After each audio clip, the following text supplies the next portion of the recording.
Give me just a second, guys.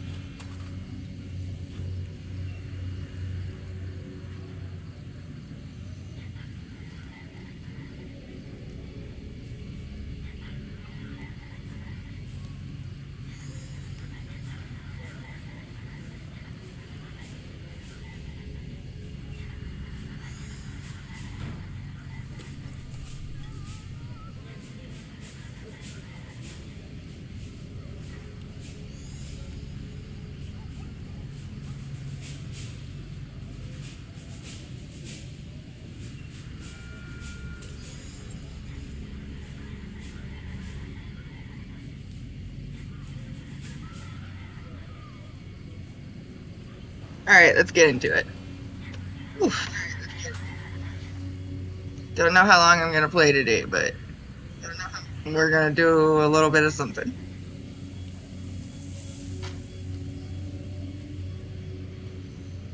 I'm gonna be completely honest with you guys. I am sleepy, and I've still got some cleaning to do in the house.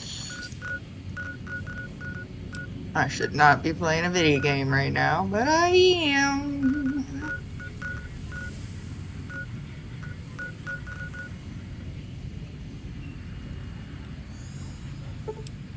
You know,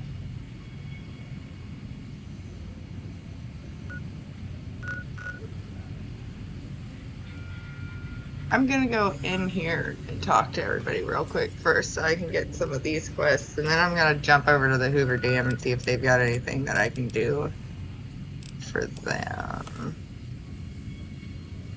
I'm not even gonna. That's not what I'm gonna look for, but. Move along. Move along. You move along. Got nothing else to say.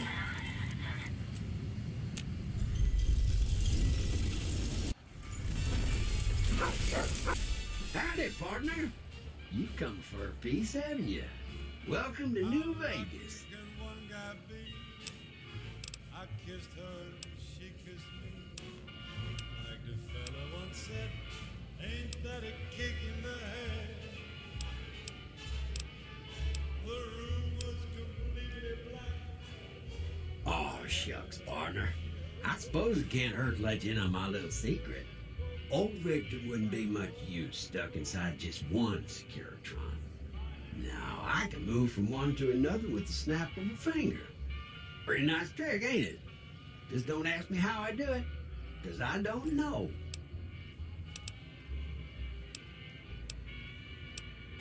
Consider me your personal welcome wagon. Now hear this.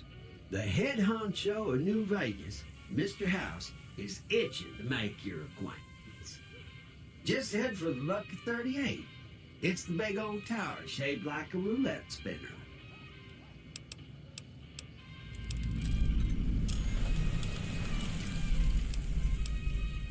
Well, now, it was Mr. House that made Securitrons like me. Seems the least I can do is pass on his message. Don't dawdle. He'll be waiting. That's it, keep moving.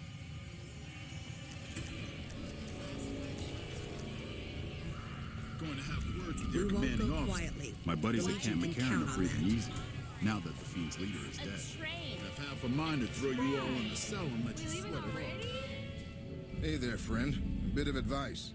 You look like you could use some protection. Lucky for you, I got what you need. My stock and trade? All kinds of easy-to-hide weapons for slipping into and out of casinos. They won't give you a second glance. Simple. You can't bring guns into the casino, that's why. They'll strip you to your fists. Sure, they say you get it all back when you leave. Me? I don't like being without a little insurance when it's my caps on the table.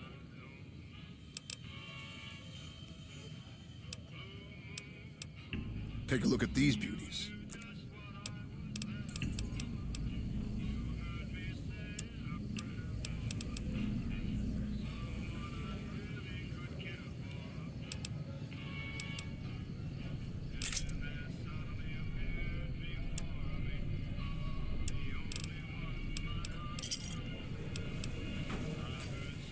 Back again?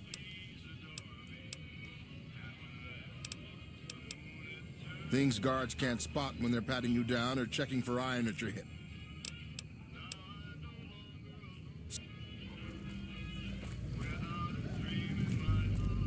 Seeing the sights? I swear, the monorail is just ahead. So fucked up I can't feel my legs. Don't give us any trouble now. The NCR's fortunate. Need to stop and pee soon. I don't trust those creeps. Dancing makes me sweat all over. These idiots are giving us a bad name. I hope some of the thugs around here follow your shining example.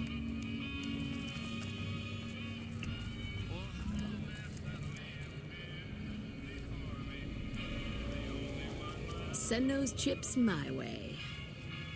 Hey, baby. There's more of this waiting for you inside. Strip secure.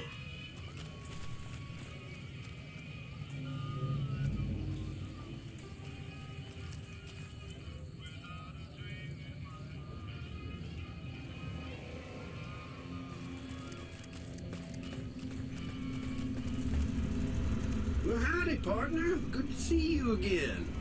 Boss is waiting for you upstairs, so get a move on. I see you brought some friends. Sorry, partner, but they're gonna have to stay outside.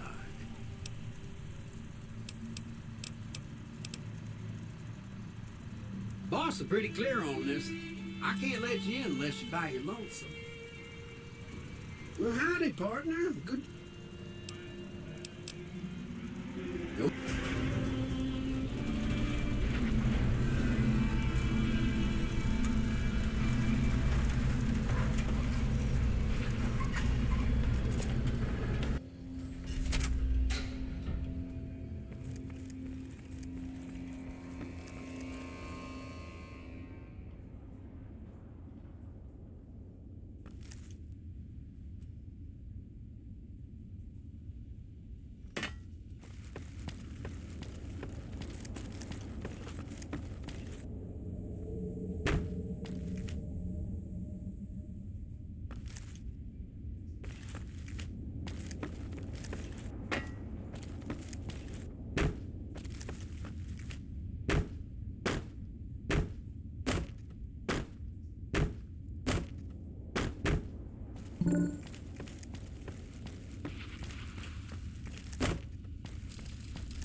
Ridiculous, Red.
Where to, partner?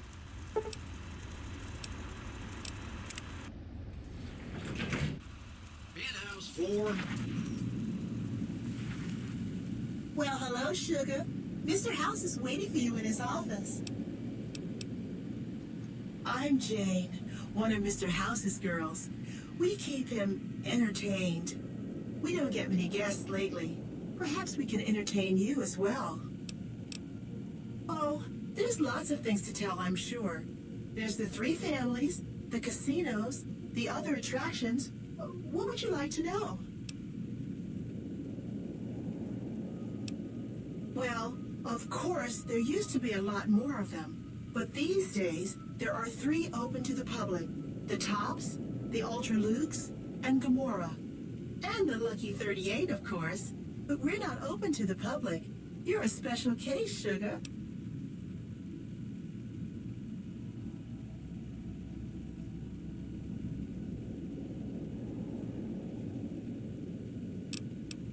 They're just new money, sugar. They might pretend they're sophisticated, but between you and me, they're not far off from tribals. Emeritus especially are just awful brutes. The chairman and the White Glove Society at least pretend to have some culture.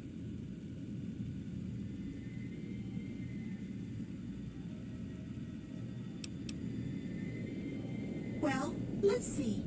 The NCR has an embassy here, but why you'd want to go talk to a bunch of boring old politicians, I surely don't know. Oh, and the Vault 21 Hotel and Gift Shop has an adorable collection of old Vault-Tec memorabilia. And I suppose if you like neon signs, you might check out Michelangelo's sign shop.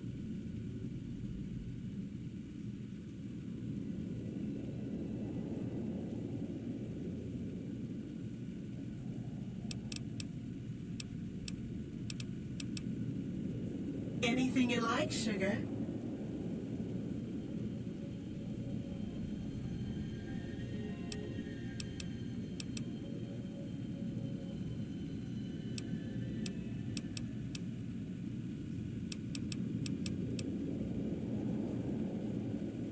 Why, sugar, he's the maximum utmost.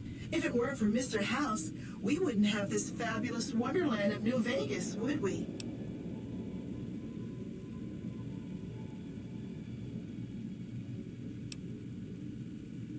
Well, of course I am, silly. Mr. House is just the smartest, most wonderful man there ever was. Why, did you know he single-handedly reclaimed New Vegas from all those nasty tribes that used to live here? Well, he single-handedly sent in his Securitrons to do it, but that counts in my book.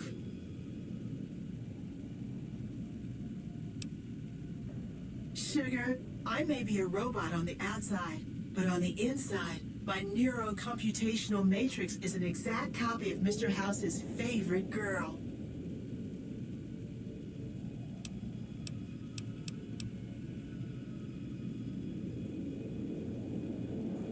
Mr. House has a lot of needs, sugar. I take care of all of them, and a lady doesn't kiss and tell.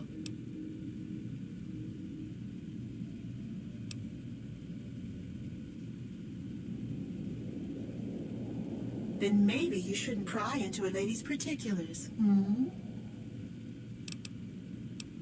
Anything you like, sugar. This is the Lucky 38 Resort and Casino, or it used to be. Mr. House has kept the place locked up tight for ages now. Nobody comes in or out.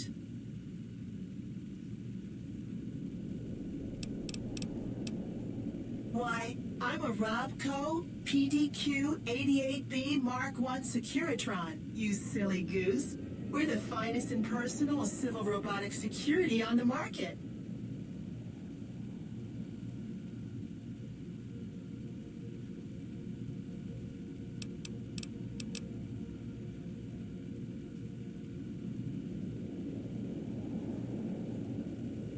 Not many people know this, but Mr. House is one of the world's biggest collectors of antique snow globes. If you happen to find any out in the wasteland, you can bring them to me, and I'll add them to his collection. You'll get a reward, of course. In fact, one of Mr. House's favorites went missing when we moved the collection. If you have a look around the Lucky 38, you might even find it. You do? Why, that's just wonderful. I'll take them and put them with the rest of the collection.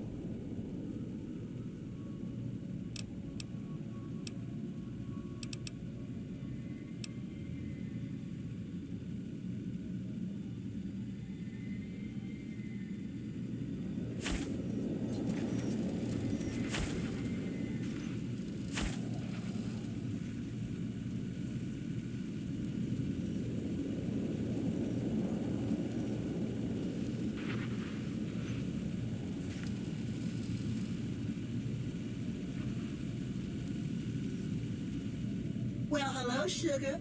Mr. House is waiting for you in his office. Why?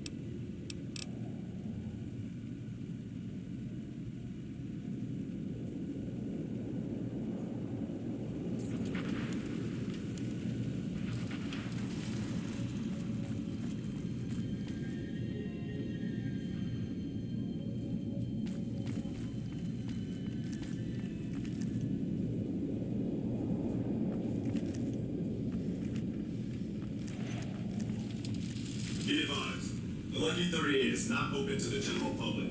Trespassers will be shot. What floor, partner?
This meeting has been a long time coming, hasn't it?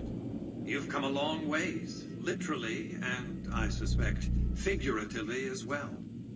I have to ask, now that you've reached your destination, what do you make of what you see?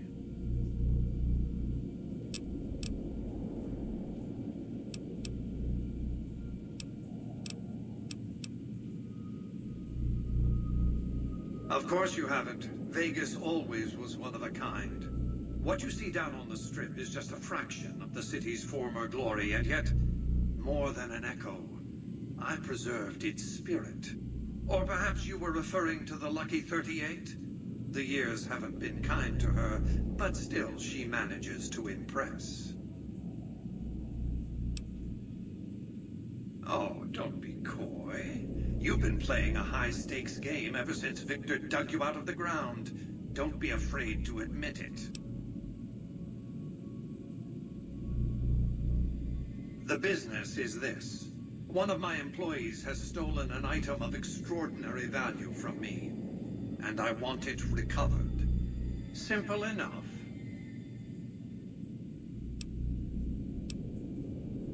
What did you wish to know? My only concern is the recovery of the platinum chip. What happens to Benny, I leave to your discretion. When you bring the chip to me, I will pay you 4 times the delivery bonus stipulated in your contract. How's that?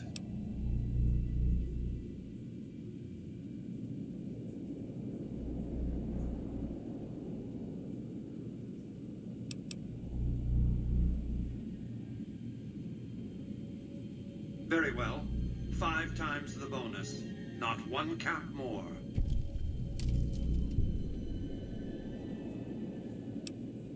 Well enough. Return to me when you have the platinum chip in your possession. Any final matters for us to discuss?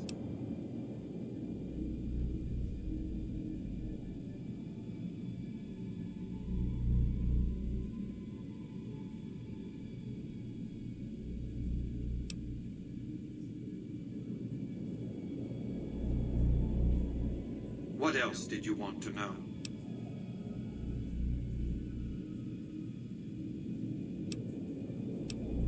It's a very special item. There's nothing else like it in the entire world. It was lost a long time and difficult to find. That's all you need to know about it for this stage of our enterprise. Fulfill your contract, deliver the chip, and good things will come your way.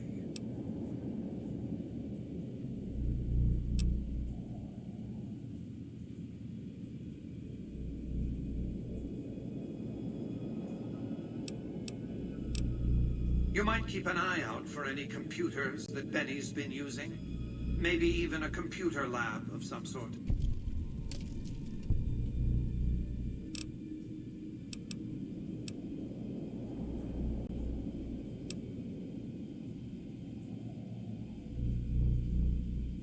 You realize you were just one of many couriers. The rest of them, dummies, so to speak. Add to that many thousands of caps worth of mercenary protection to screen your avenue of approach. Had I used an armed caravan to transport the chip, I might as well have been announcing to the world, "This is important. Attack this." I didn't want to attract the attention of groups like the Great Khans or the Brotherhood of Steel. Alas, the real threat was closer to home.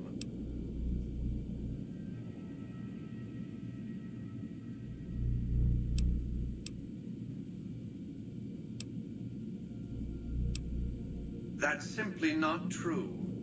I am the only person to hold any rights pertaining to the chip. I designed it, and I paid for it, dearly.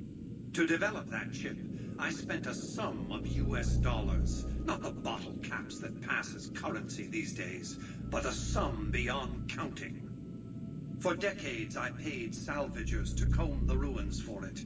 And when it was finally discovered, tens of thousands of caps spent to have it brought here. We know how that turned out.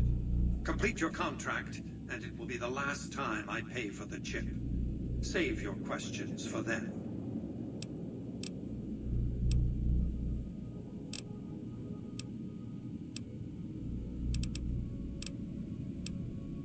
Benny has led the chairman ever since I recruited his tribe 7 years ago. Until his recent misbehavior, I planned to make him my protege. Maybe if I'd begun grooming him sooner, none of this would have happened.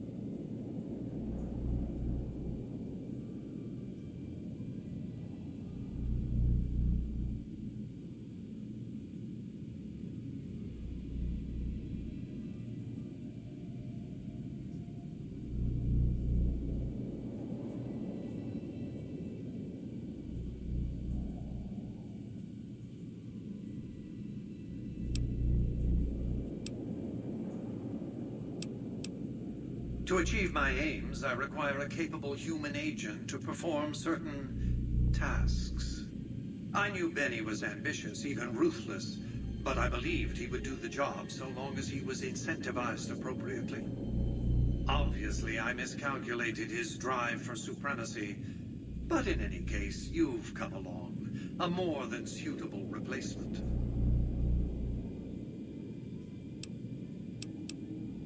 I have to think that he found out about the platinum chip and mistakenly convinced himself that he could use it to his own ends. One of the problems of a tribal workforce, I'm afraid. No intuitive understanding of how complex technologies can be. Why didn't Victor intervene sooner, you mean? Goodsprings is a bit too far away for me to reliably control a Securitron agent by remote. I can send and receive packets of data at best. Victor's combat algorithms determined the proper course of action. Benny and his thugs were more than a match for a lone Securitron. When he alerted me, I instructed him to approach the site after Benny and the others had departed.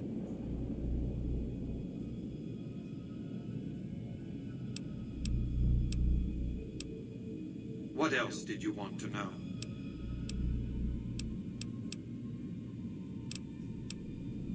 It won't be easy. Benny is always surrounded by at least 4 bodyguards, except when he's in his private suite on the 13th floor of the Tops.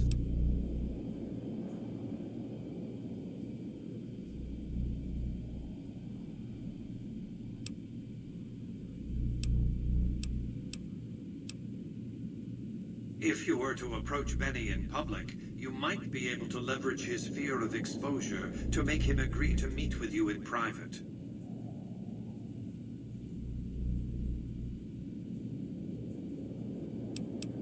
Sneaking into Benny's suite on the 13th floor would be very difficult, but not impossible. There might be guards. Certainly there'd be a sturdy lock on his front door. It's more complicated than that. The chairmen share what you might call a tribal affinity. Look for a man named Swank, Benny's second-in-command. He's always been a reliable, if unimaginative, employee. Do your best to convince him that you're working under my auspices. If you have evidence of Benny's crimes, show it to him.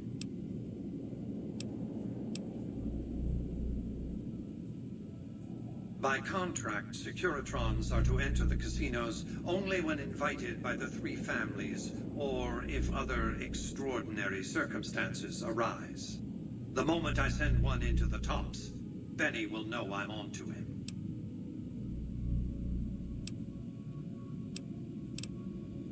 What else did you want to know? It's understandable that you'd be curious about this topic, but we'll hold off until the platinum chip has been recovered. What else did you want to know? I am Robert Edwin House, President, CEO, and sole proprietor of the new Vegas Strip.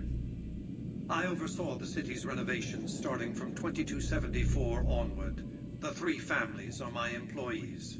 Before the Great War of 2077, I was the founder, president, and CEO of Robco Industries, a vast computer and robotics corporation.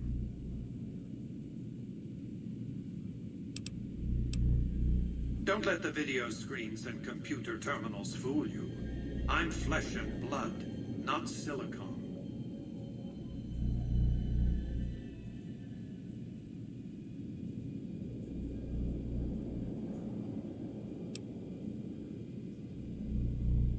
I see you've made a study of the topic.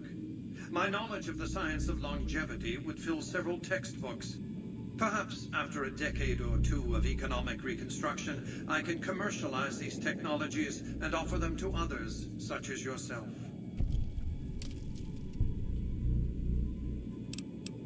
Let's just say it was very costly.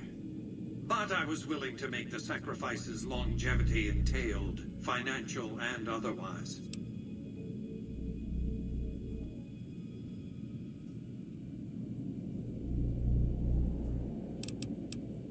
We can discuss this in greater detail at another time. Suffice it to say that when my Securitrons detected NCR scouts at Hoover Dam, I took action. I recruited a tribal force to supplement my Securitrons and renovated the Strip just in time to welcome the NCR as it marched into the region. Instead of war, a treaty was negotiated, and the money started to pour in. What else did you want to know?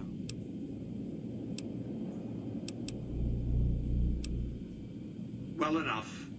Be on your way.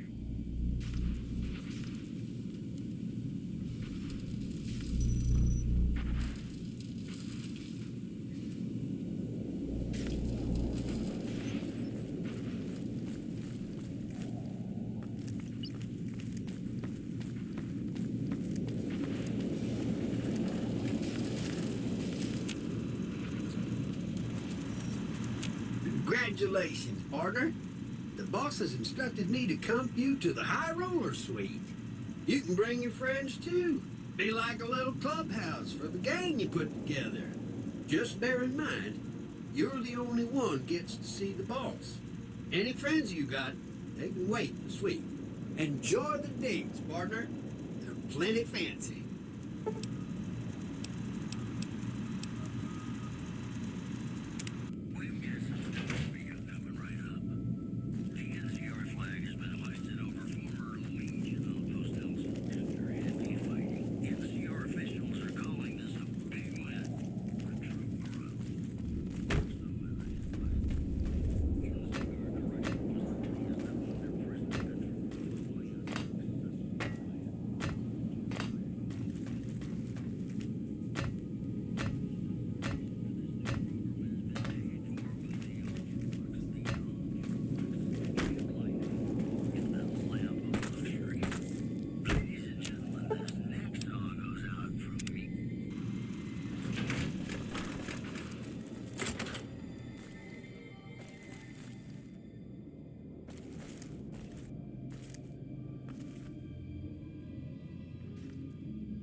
Where to, partner? Casino floor.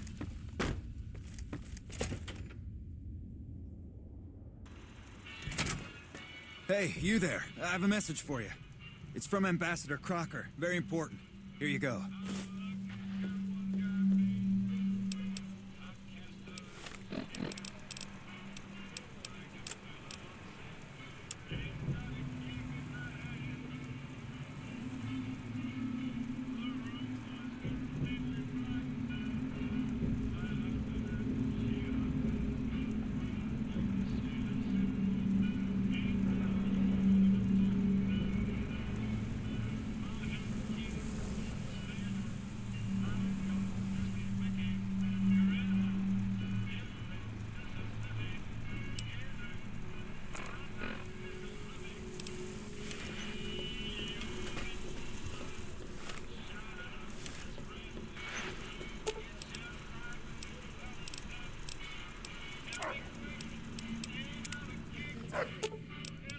Let's hit the road. I thought nobody has ever been inside that place. That one must be important around here. The territories are safe. Check that out. She just left the Lucky 38. Damn, and she looks good to me, too. It's hard to sleep in this place, I tell you. Last night, some girl was pounding on my door all night. Finally, I had to let her out. What? I told my wife, she's good looking for a ghoul. It's just too bad she's not a ghoul. Ay, ay, ay. Hey, come on, lady. I'm trying to put on a show here.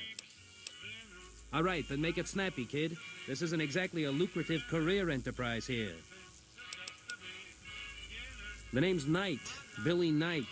And this here's what a lifelong career in comedy will get you. Ay. That's exactly my point, kid. Exactly my point! If you believe my mother since she first laid eyes on me, first thing she said was, "Hey, that's a funny-looking kid." I guess I got a face only a mother could love because no one else would give me the time of day. Hey, maybe you can help me. Doesn't sound like your mom did either. My dude, goddamn. Breaks better than a shot. Less chance of lead poisoning. Hey, if you know any gigs hiring, I'll work cheap. Real cheap. I'll take peanuts. I'll take the shells.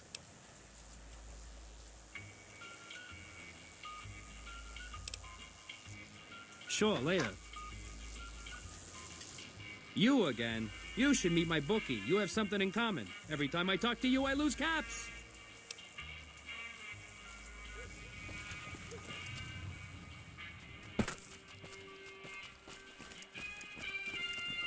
My buddies at Camp McCarran are breathing easy. Now, without leadership, the fiends are... What on earth is that creature? Your merchant friend would make a fine NCR woman.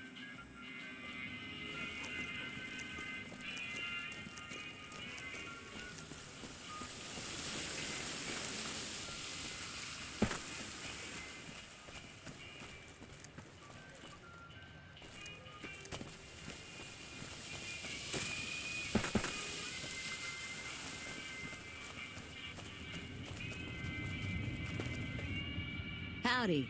Interested in a refreshing beverage or a tasty snack? Nope. Strictly independent. Well, kind of independent. To vend anything here on the Strip, you gotta register with one of those police robots and sign a franchisee agreement.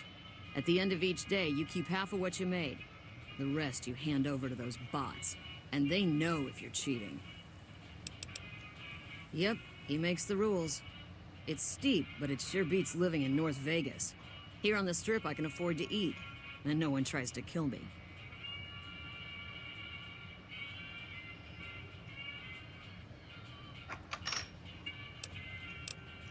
Non-alcoholic beverages and snack foods. The casinos get to sell booze. No one else does.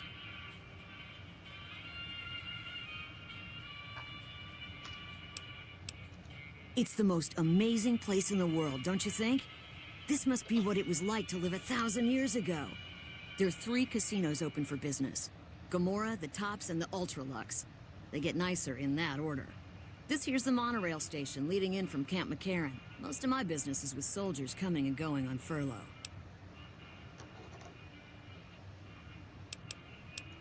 Take your pick.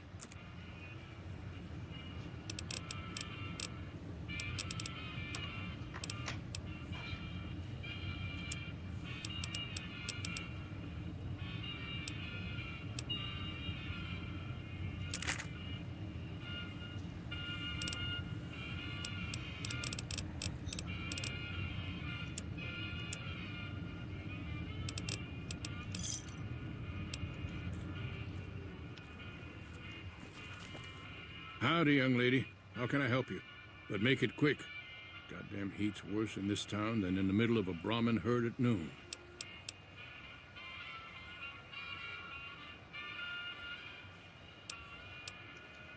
Darn far it is, our ranch.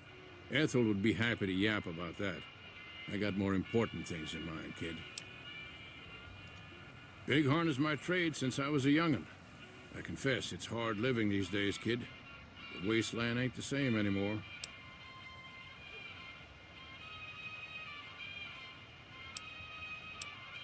I know it better than my wife's corset. What about it, kid? Stealing our pure breed resolve, that's how. We've faced the wasteland right in the old mug and told her to shove it. Listen, we own these lands, and I'll be damned if the NCR, those Legion bastards, or anyone else tries to walk all over us.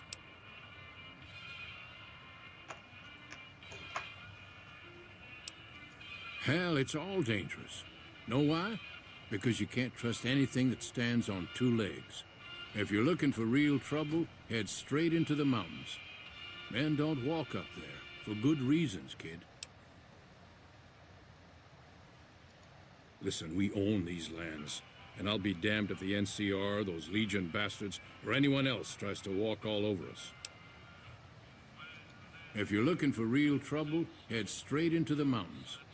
Men don't walk up there, for good reasons, kid.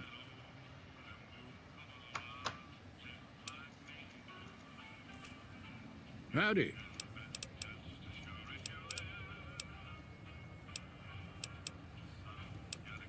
Darn far it is, our ranch. Bighorn is my trade since I was a young'un. I confess, it's hard living these days, kid. The wasteland ain't the same anymore.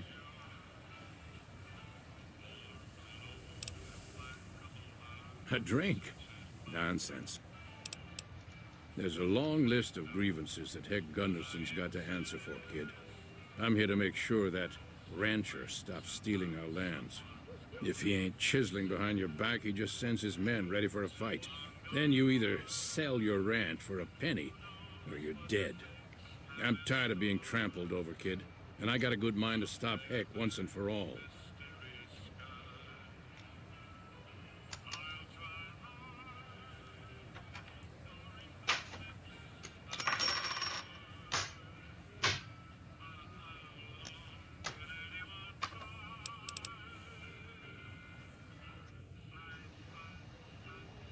Cat's just beating shit up in here. You good, Ansa, over there? What more you want? He's a slithering snake, what he is. Knocked all Biggest my little landowner metal this side of figures the down. Colorado, and it's all stolen, I tell you. All that money buys him any NCR senators he wants. Scoundrels like Heck. There's just no way for us small folks to get by, much less prosper, kid.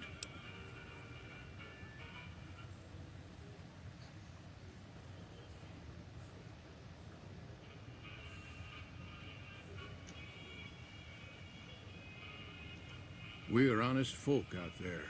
Damn hard to make the living in the desert, kid. Heck's a different breed. Goddamn thief he is. Scaring us into giving away our lands is all he's done to strike it flush.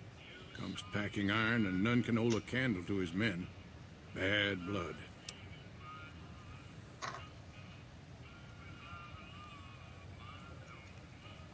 I have no illusions that he'll ever stop his plundering. So I'm just gonna make him suffer. That's what I'm gonna do. Here in town, he's got a few of his armed men to protect him. I just gotta find out what he's up to, and then I'll know where to hit him hard.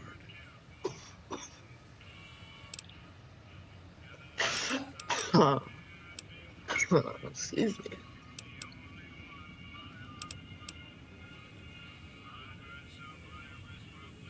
Yeah, pay me. All right, kid.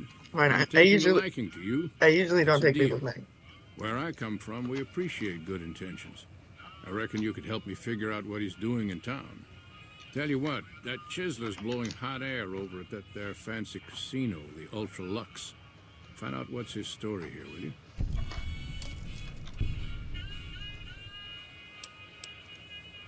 All right. Howdy. I think you had more to say.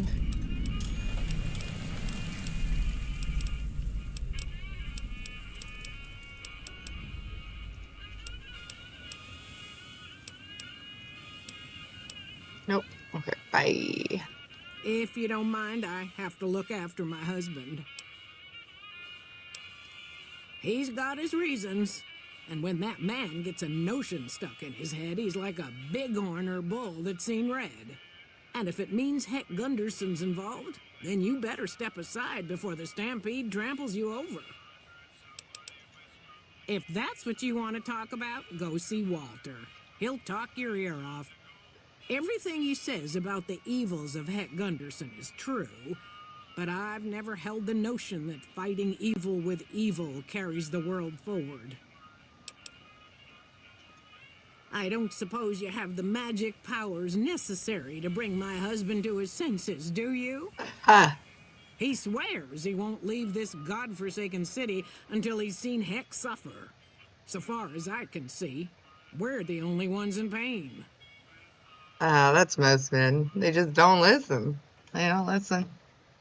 They hurt themselves, and then they're like, why are you hurting me? And you're like, listen, please stop. You're hurting yourself. And they're like, no, it's you. And then here we are, chasing around, trying to make sure they don't hurt themselves. And out here being petty.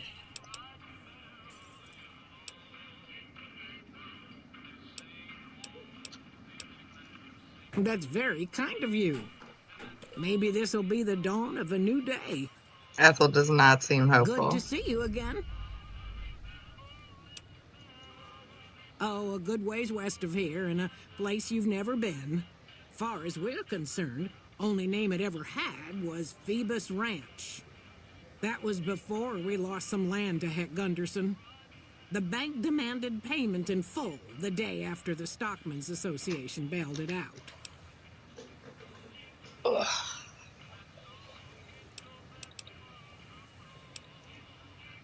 I'm done talking about a good life if you don't mind hard work. The only real fuss is the constant bother with varmints. Fail to catch mole rats early in their breeding, and you'll have 3 or 4 head breaking their ankles in mole rat holes every day. Of course, the worst varmint of all is a Brahmin baron with his hands in the pockets of a Republic senator. That's a problem you can't solve with a varmint rifle, though I fear my husband's apt to try. He's got Heck Gunderson in his sights right now. All right, goodbye.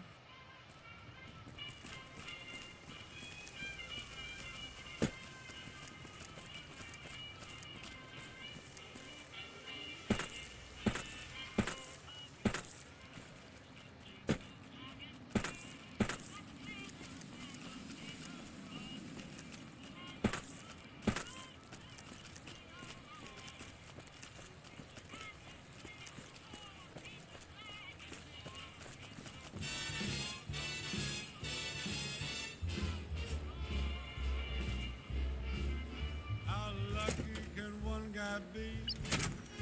I kissed her and she kissed me. Nope. Honored to speak with you. Patrolling the Mojave. I bet it feels real nice to be carrying those weapons around on the strip. That damn Mr. House has forbid any NCR military personnel from carrying any sort of firearms on the strip. Well, except for Captain Pappas.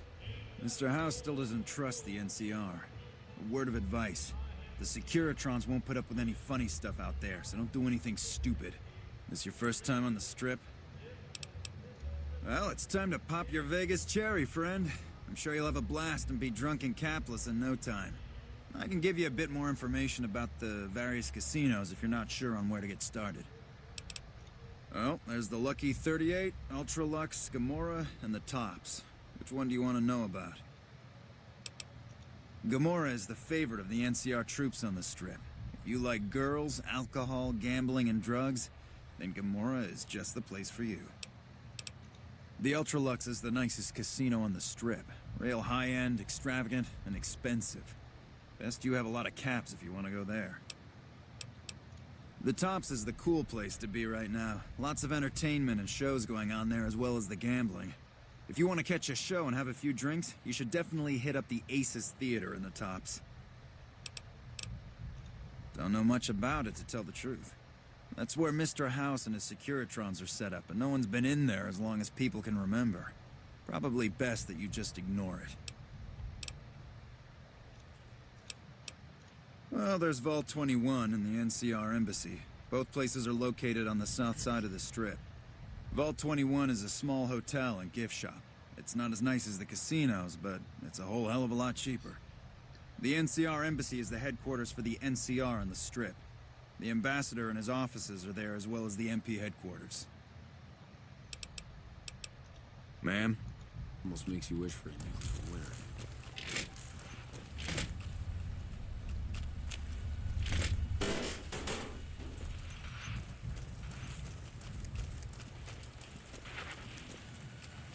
Obedience is virtuous.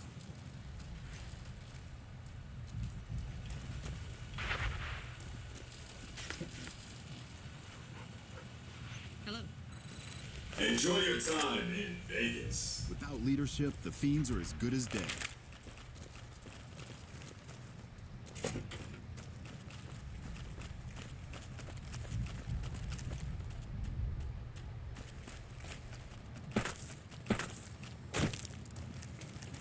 Nelson's back in our hands. I hope we can defend it this time.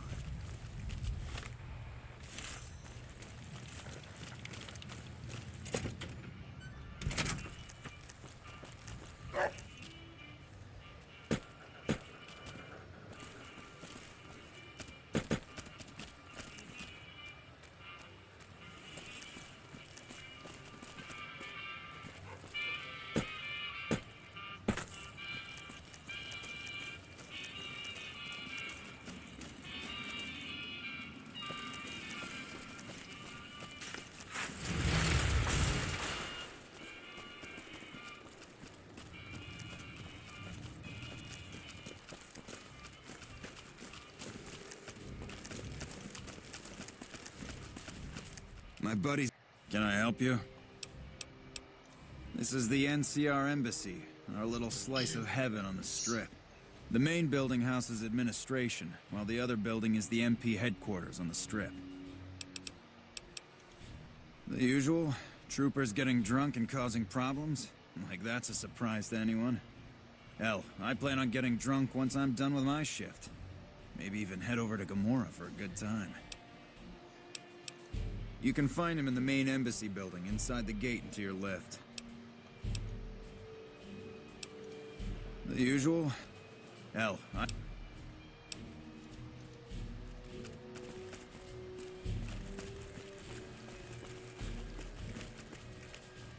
Hello?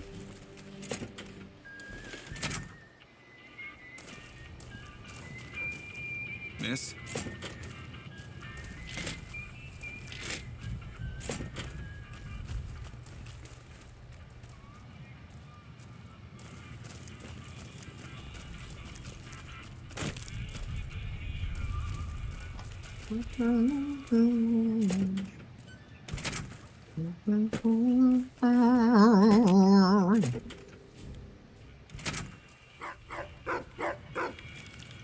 Welcome to the NCR Embassy. Who's How can I that? help you?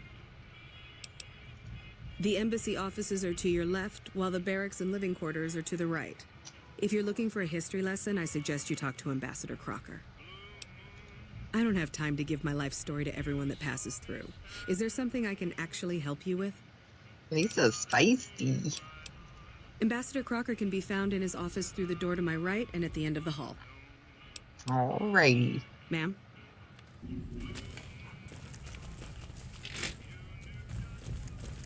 Patrolling the Mojave almost makes you wish for a nuclear winter.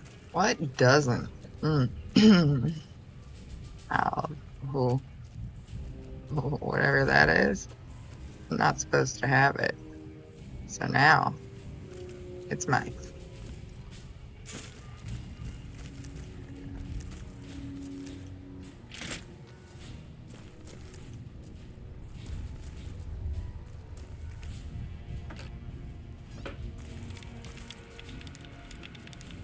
I'm glad you could make it.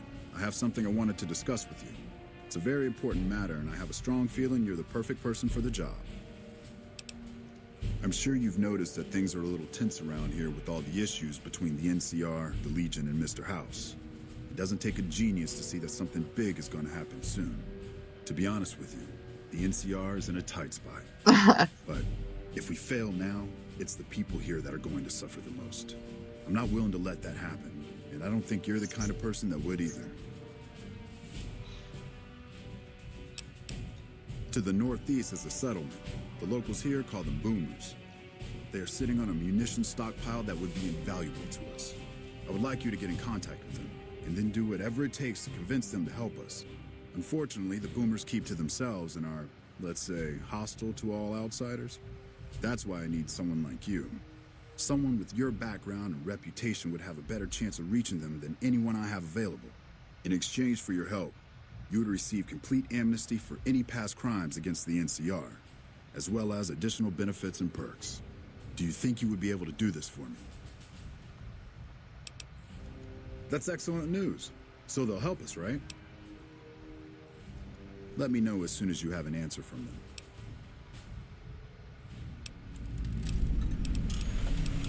I can provide a quick history lesson, if that's what you're looking for. In 2274, President Kimball sent the NCR Army into the Mojavian force with the objective of occupying and repairing Hoover Dam. Rangers and Army scouts had confirmed that the dam was basically unoccupied and could be restored to an operable condition.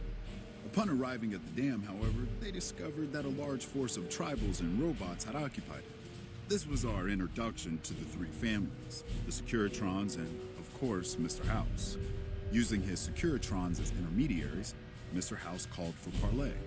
He claimed his forces had occupied Hoover Dam in order to safeguard it for our arrival, and that he was ready to turn it over to us, so long as we could agree to terms. Those terms became the Treaty of New Vegas. The treaty recognized Mr. House's sovereignty over the Strip and granted us rights to establish military bases at the dam and McCarran Airport. The NCR is legally permitted to send 95% of the electricity produced by the dam to our home states. The remaining 5% goes to the Strip. The treaty actually makes it illegal for the NCR to prevent its citizens or troops on furlough from visiting the Strip. Once on the Strip, our citizens are subject to arrest or punishment by House's Securitrons, though that's a rare occurrence. Our troops enjoy a different status. It's illegal for the Securitrons to take action against them. Of course, it's also illegal for our troops to carry firearms on the Strip, so there isn't much trouble they can get into. Our military police does an adequate job of keeping the troops on furlough in line. I don't envy them that task. The embassy was established a few weeks after the treaty was signed. Basically, Mr. House handed us a dumpy little building he had no interest in renovating.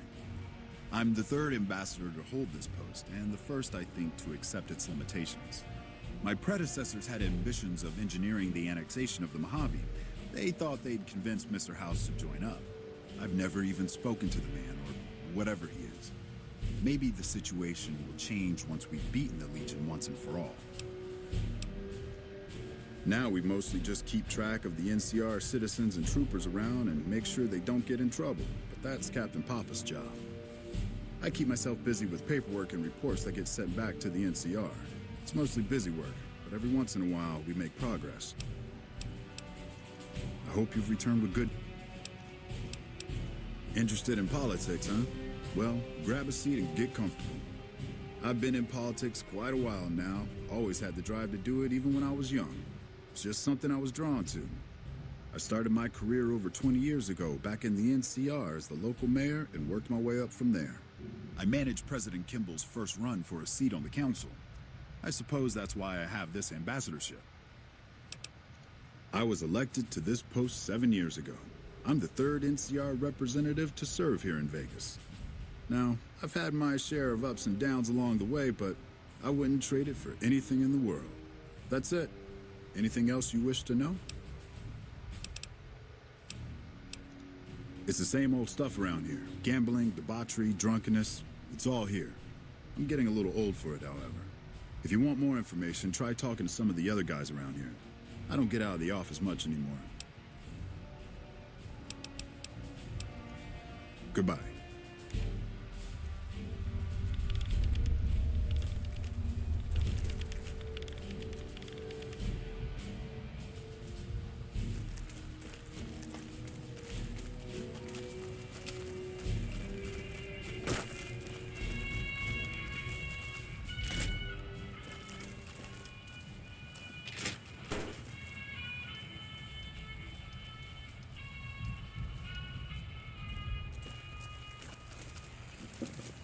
Hey, I hear you've been meeting with Mr. House in the Lucky 38. I bet you think you're pretty special, don't you? Special or not, stay out of trouble, and more importantly, stay out of my way. Yeah, more of the usual. We're keeping an eye on the troopers to make sure they don't do anything stupid. Yeah, the only stupid one we've had lately is Private Irwin. He's starting to cause more trouble than he's worth. Not much to tell. Keeping the troopers in line and monitoring the strip keeps me busy. It's my job, and I'm gonna do it well. Now, if that's all, I've got work to do. Crocker isn't too bad. He mostly stays in his office now. If you have any questions about the embassy, you should ask him. He'll talk your ear off. Bye. Wow, I didn't expect to see you here. What can... Nelson's back in our hands. Quietly. I hope we can The defend Legion it can this count on that. Hey.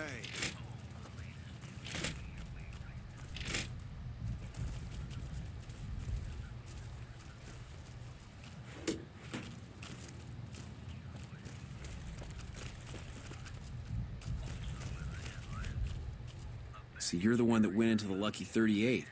I bet that was pretty creepy. What can I do for you? Us troopers mostly come to the strip for our R&R.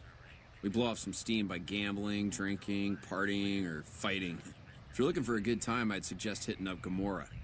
The girls there are pretty nice, if you know what I mean. What have you heard?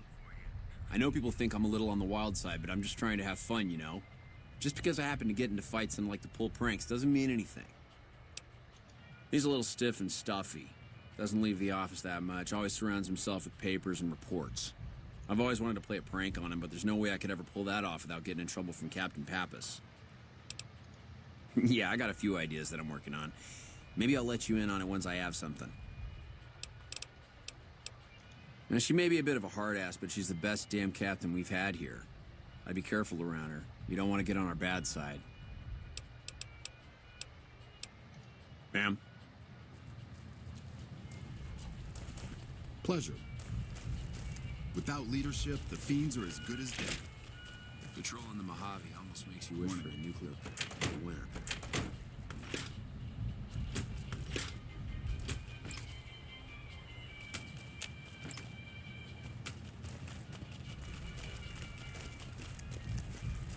My buddies at Camp McCarran are breathing easy.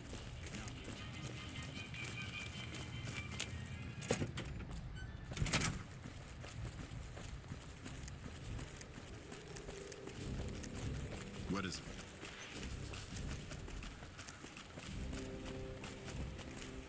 You look new here. Be careful. You're a model citizen. Thank you.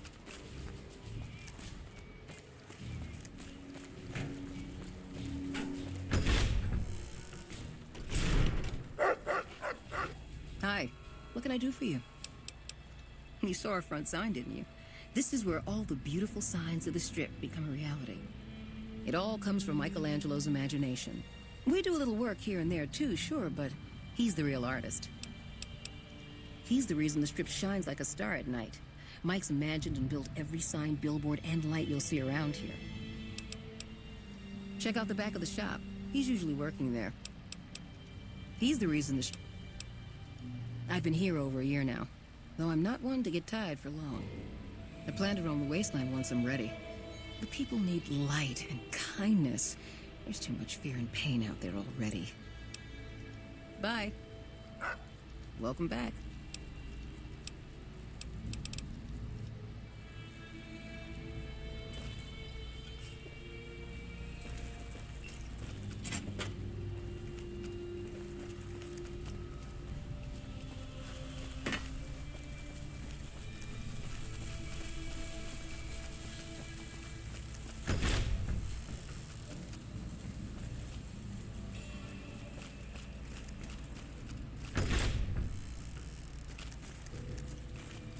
Hello? Oh, hello, I am Michelangelo. How can I... wait. Are you here to deliver more billboard requests? Please tell me you're not a messenger on behalf of Mr. House.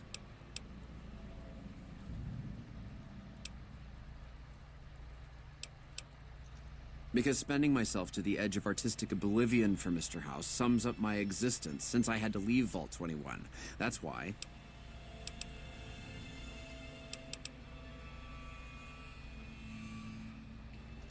Most people don't understand what it means to grow up in a vault. Its corridors, its walls, radiate a warmth that feels safe, honest. But here, everything is huge and threatening. It's so empty that I think one of these days I'll just snap.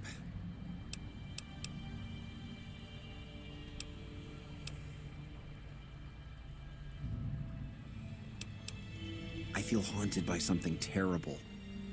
Working in such a huge workshop often makes me shiver. I can't even leave the strip. Yes, I think so. But please, keep quiet about it. Without inspiration, I'm as good as a tumbleweed drifting in the barren wasteland.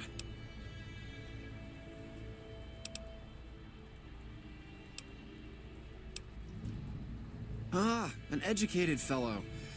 Now that is almost as rare as artistry. So, how can you help me regain my inspiration?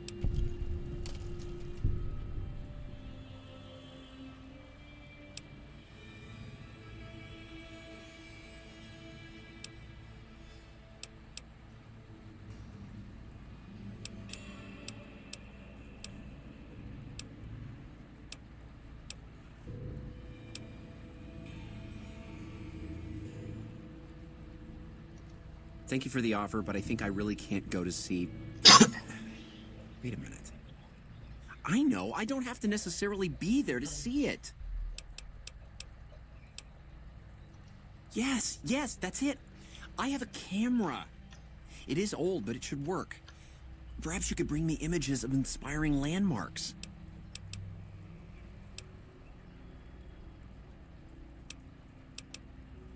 I've always wanted to see the dinosaur and its thermometer sign at Novak. Then there's the famous Bison Steve sign. The McCarran Airfield and the Helios 1 power station signs are of much interest to my work. Like the Sunset Sarsaparilla headquarters bottle. Thank you. I really can't thank you enough for this. Please, get me all the pictures. I'll compensate you accordingly. Oh, and if you need more camera film, then just come back and I'll get it for you. Again, thank you. Aha,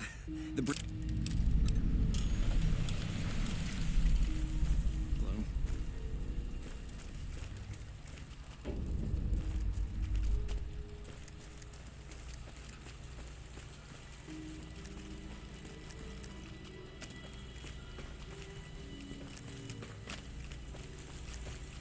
Hey, excuse me, but I'm busy.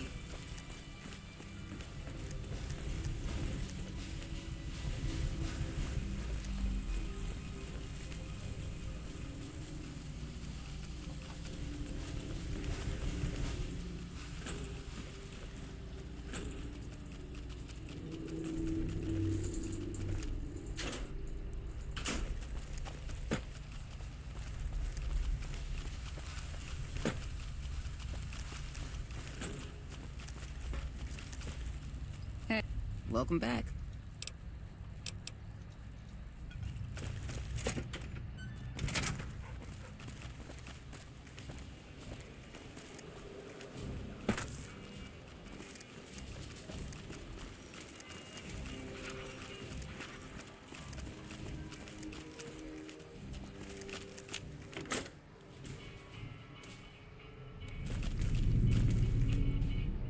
Hi, I'm Sarah Weintraub. Welcome to the finest vault hotel in the whole world. I have all sorts of things. Vault souvenirs, vault wares, vault machines, vault mementos, and vault suits. And, well, lots of other vault things, too. Okay. Anything else I can do for you? No, silly. Of course it wasn't always a hotel. I grew up in it. I love it. My favorite place in the world. Not that I know much of the world. I never left this place, come to think of it. But it is the most special vault ever. My vault is pure New Vegas. Everyone has a chance, and Lady Luck smiles if you play your odds right. Okay, it was like that before we had to leave. Vault 21 had very smart ways to help people get along. All arguments and fights got solved through gambling. I'll give you a quick tour of my home. Oh yeah, if you like. Rightio, Daddy-o. Let's do it. All right, please follow me. We'll head into the vault right away.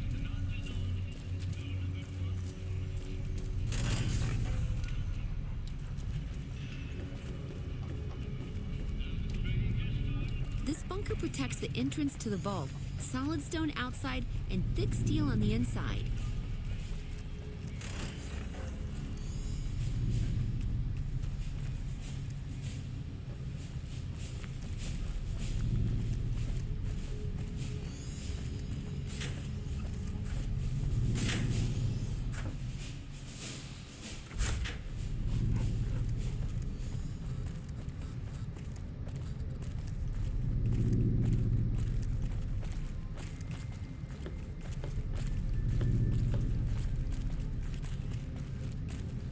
There's a control center for this level of the vault's life support systems, electric grid, radioactive shields, and all that jazz.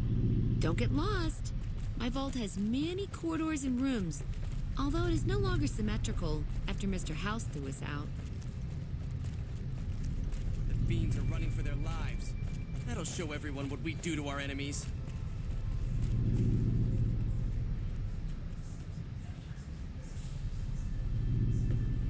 They say it's safer to travel now the fiends are retreating, but I'd still look out for trouble.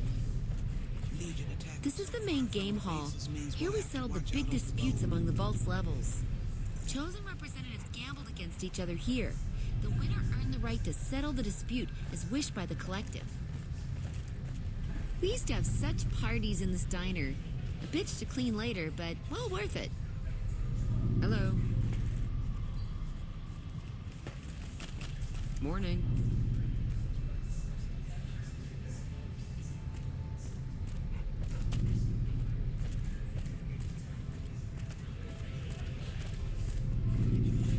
This hall leads to our guest rooms. You can use the first room on our left, but no snooping next door. That's my room. Always was.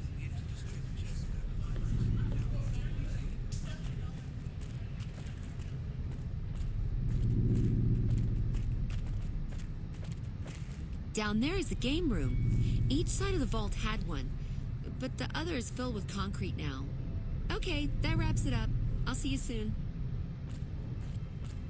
Hello. Good to see you again. Well, it is my vault, all right. I mean, yeah. That is, no. I take care of it, but I suppose you could say that it belongs to Mr. House. Mr. House has everything to do with Vault 21. He tried to get us out before he filled it with concrete. I almost went ape. So we convinced him. Okay, Sheldon and I, right? We convinced him to leave the top level mostly intact.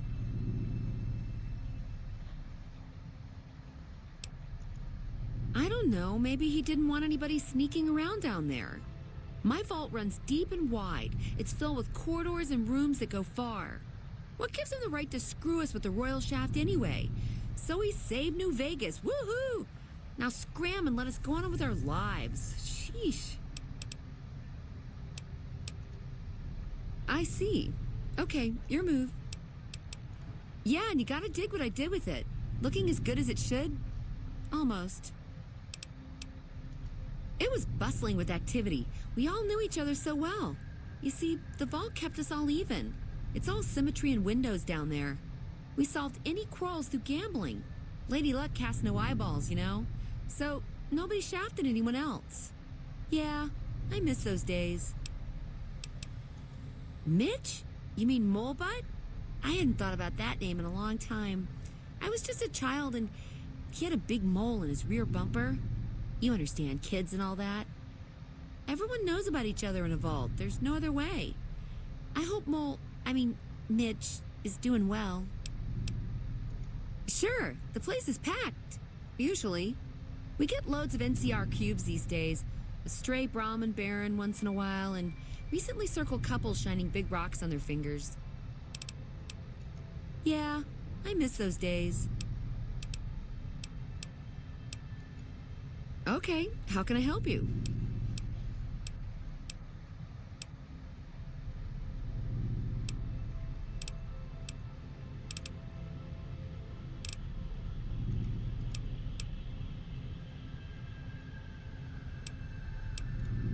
take care of it, but I suppose you could say that it belongs to Mr. House. Sure I have. I made the scene in the strip. It's just that I really like it here. Vault 21 is a kick.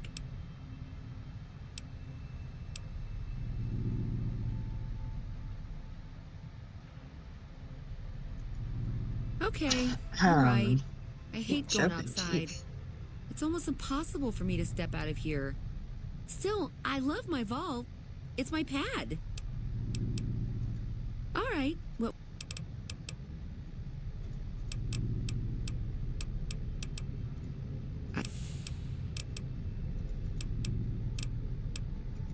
All right.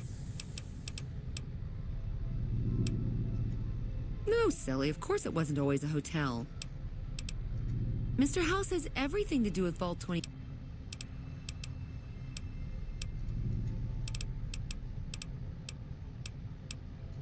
I have all sorts of... Oh, yeah, sure.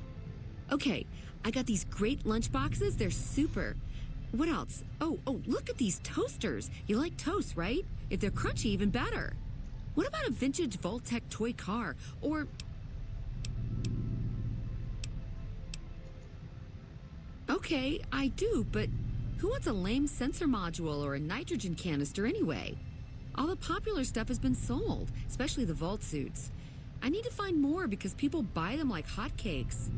Leather suits are good times. Thinking about that just blows my top. You would? You really would? That would help me a lot.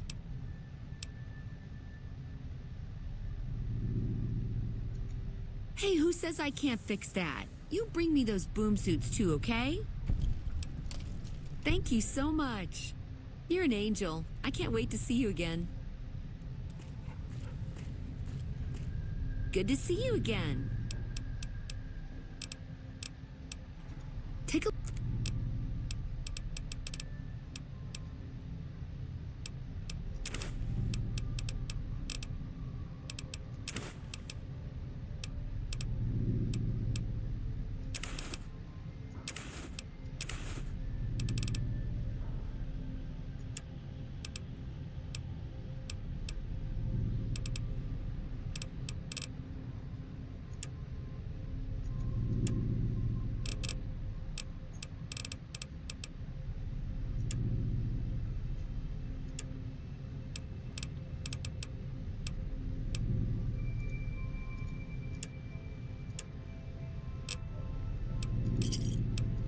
Thanks. The fiends are running for their lives. That'll show everyone what we do to our enemies.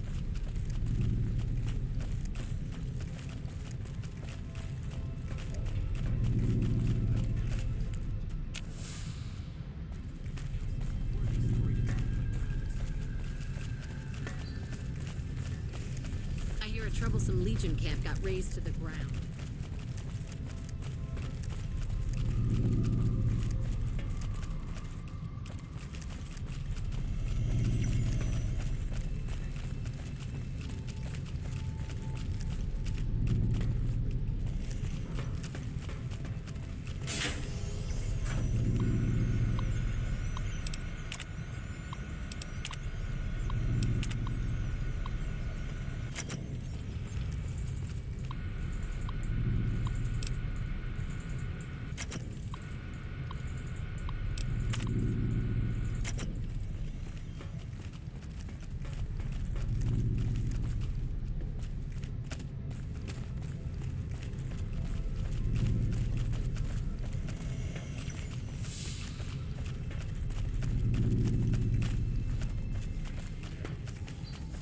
What's up? Word is you're getting popular in the street. Who would have thought... Did you get Hey, do you mind? I'm trying to drink myself to the ground right here. Scram.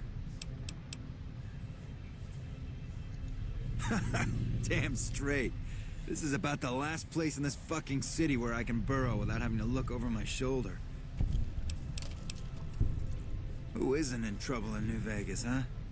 Sooner or later, you hit the bottom of the barrel. I just happen to fall harder than most is all.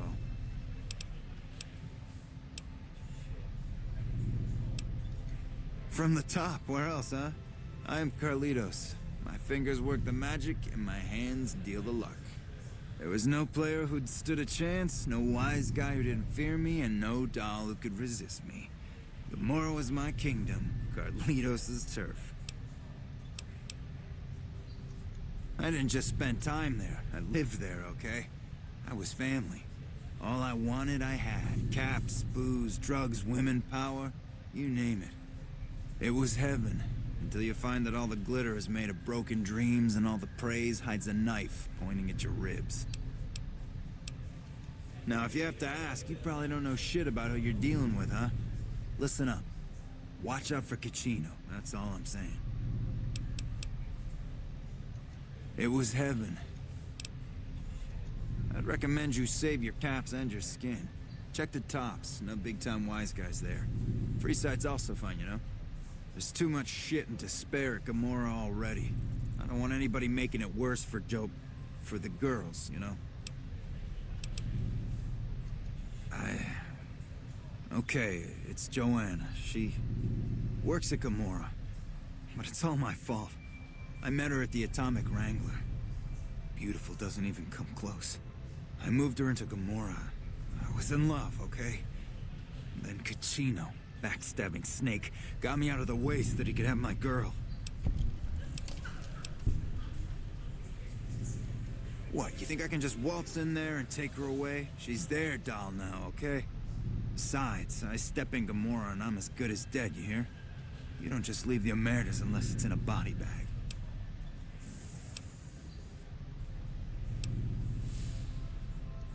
He's a cunning bastard, Caccino. Told Nero and Big Saul he caught me spring cleaning my tributes to the family. Can't do nothing against that viper.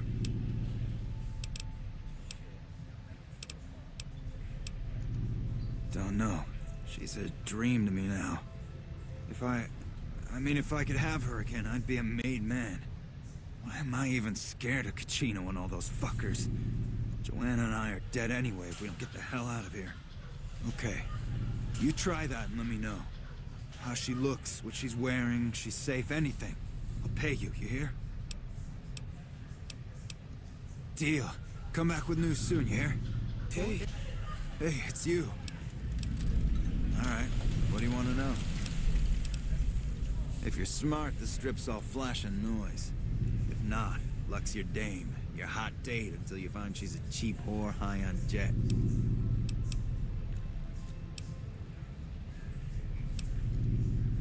There's only one important player in town, and that's Mr. House. Everyone keeps clean around him. The families, the barons, fuck, even the NCR. My recommendation, get the fuck out of town while you can. They'll leave you hanging in the wind, or worse, add your body to a concrete wall, okay? The owner's done a great job with this place. Those cons got the hint. We'll be showing everyone that these are our new territories. Legion attacking so far from the bases means we'll have to watch out on the road.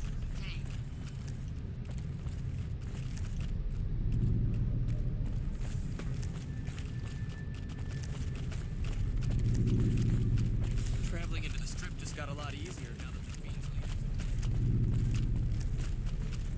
leave. The Fiends are running for their lives. That'll show everyone.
Guess who won the lottery?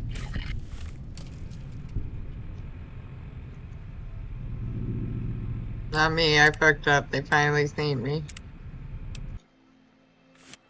Hello. I did not save.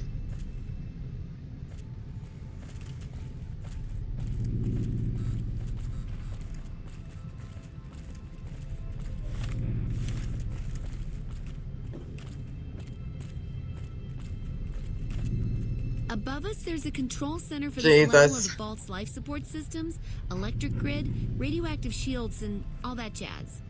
Don't get lost. My vault has many corridors and rooms, although it is no longer symmetrical after Mr. House threw us out. I don't think I'm gonna get lost, lady. We took the store once already. Morning. Legion attacking so far from their bases means we'll have to watch out on the road. Get going. Go, go, go. This is the main game hall. Here we settled the big disputes among the vault's levels. Chosen representatives gambled against each other here. The winner earned the right to settle the dispute as wished by the collective. We used to have such parties in this diner. A bitch to clean later, but well worth it. Hello. Hello.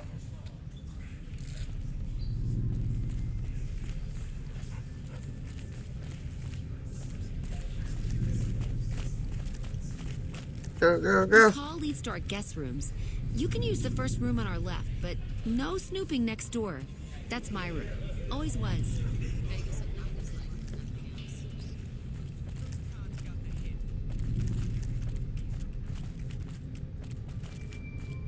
Down there is the game room. Each side of the vault had one, but the other is filled with concrete now. Okay, that wraps it up. I'll see you soon. Good to see you again.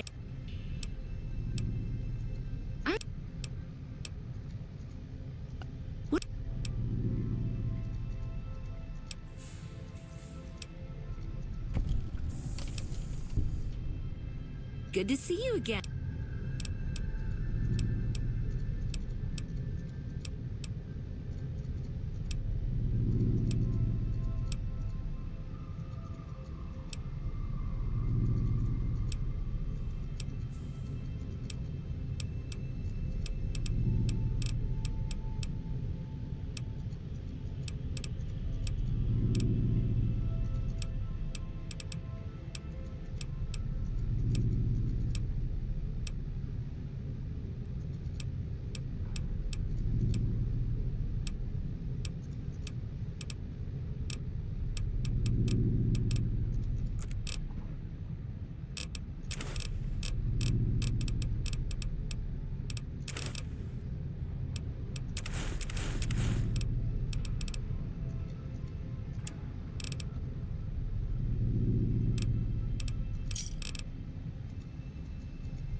Give me a shout if you need anything.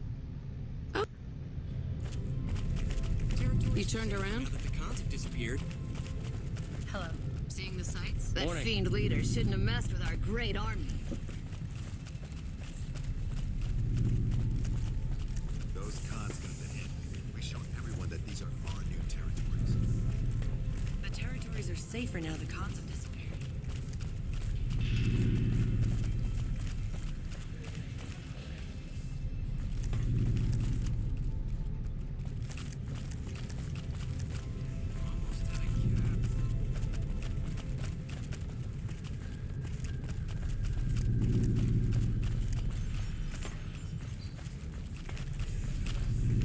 The territories are safer now that the cons have disappeared.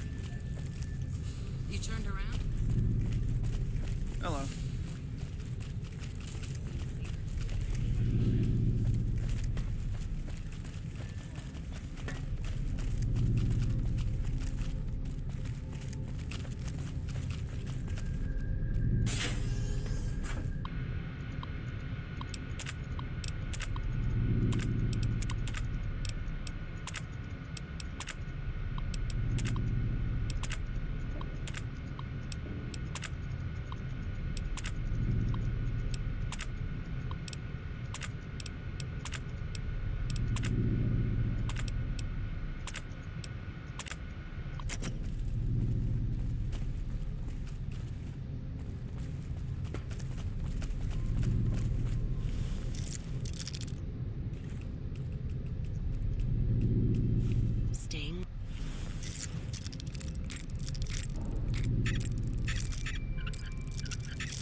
Should have bet we'd kill the Fiend's leader. I hear a troublesome Almost out of Legion camp caps. got razed to the ground.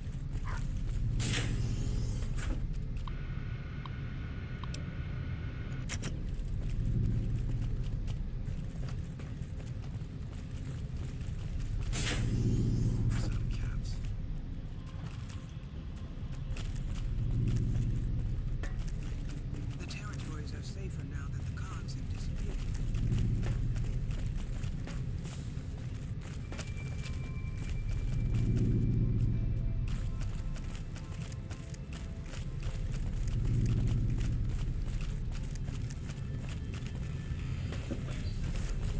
Legion attacking The cons have disappeared. Bases means we'll have to watch out on the road. Did you know the strip's all stirred up lately?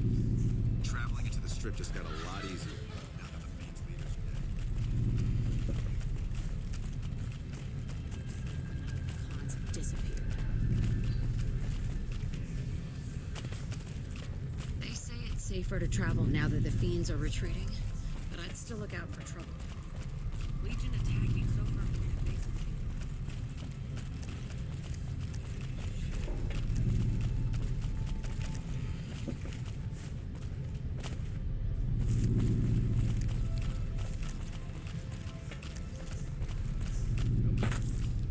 Almost out of caps. Vegas at night is like nothing else.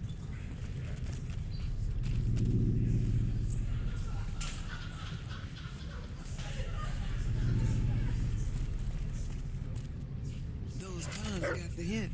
Later.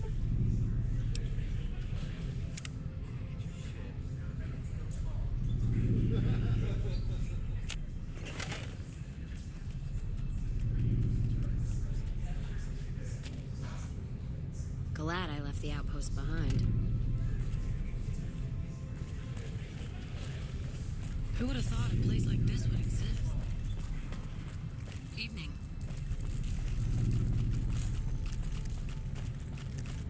Hey, do you mind?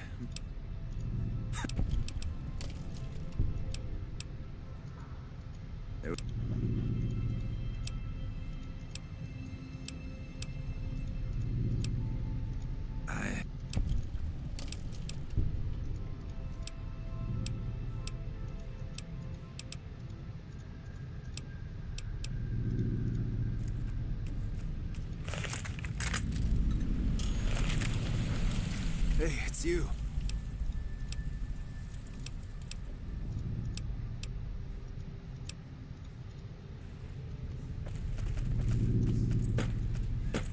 Legion attacking so far from their bases means we'll have to watch out.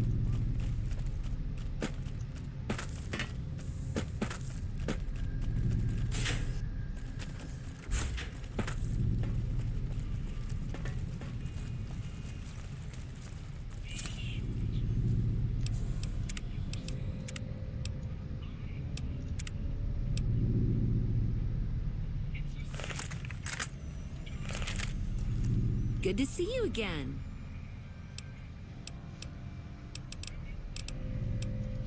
You too? All right.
Why are you still here?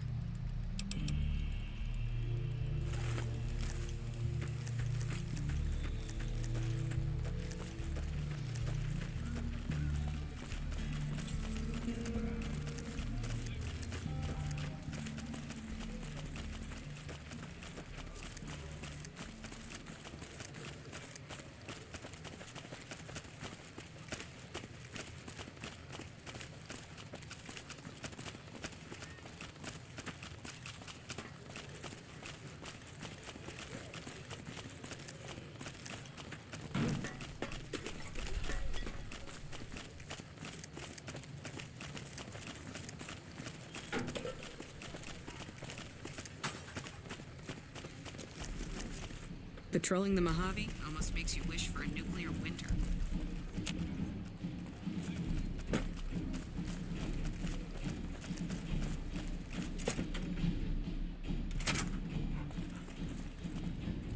Your merchant friend would make a fine NCR woman.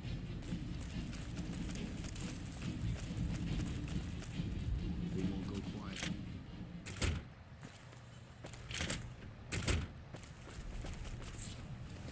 Hello? Everyone is abuzz about Oliver arriving soon. That must mean the battle's close.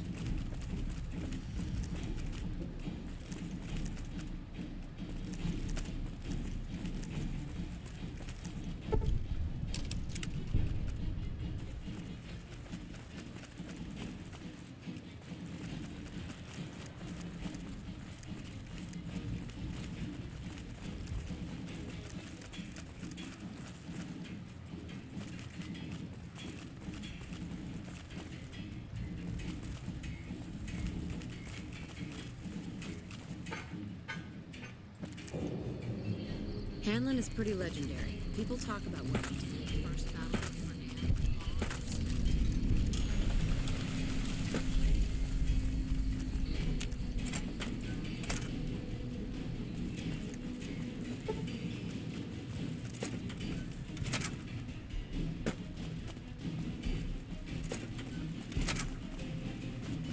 Nelson's back in our hands.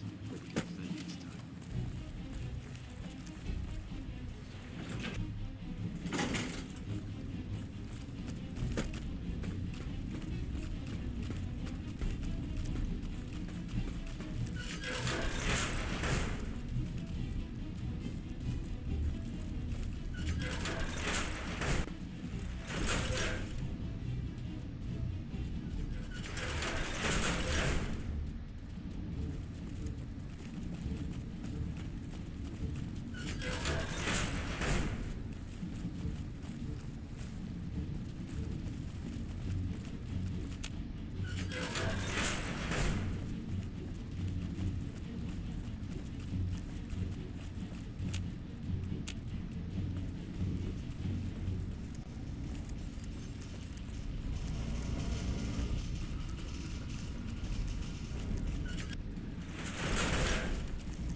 Hey.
Nelson's back in our hands. We can defend it.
Hello there, youngster.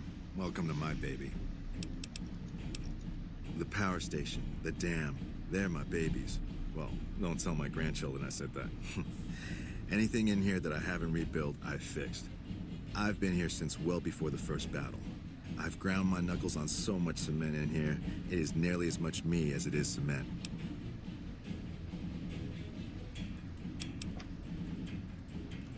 I was down there for Oh, most good of it, God, so Rose. I I'm can't just tell you much noticing about that the you're boys hanging out and in the guys chat. up top. From talking to the boys that were fighting up there, I can tell you that Hanlon managed to pull off what most people would have thought impossible. Oh, it's so long with chat hanging out silent that I didn't even notice. My bad. How you doing tonight?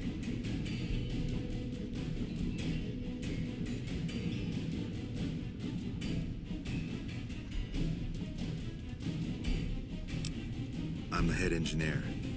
I make sure the turbines keep spinning and the water keeps pumping.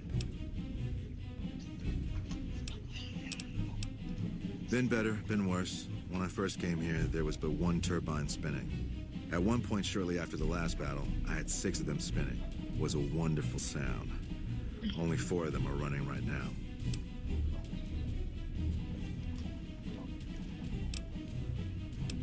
A little bit ago, one of the intake towers got clogged. No water running through it anymore to spin the generators.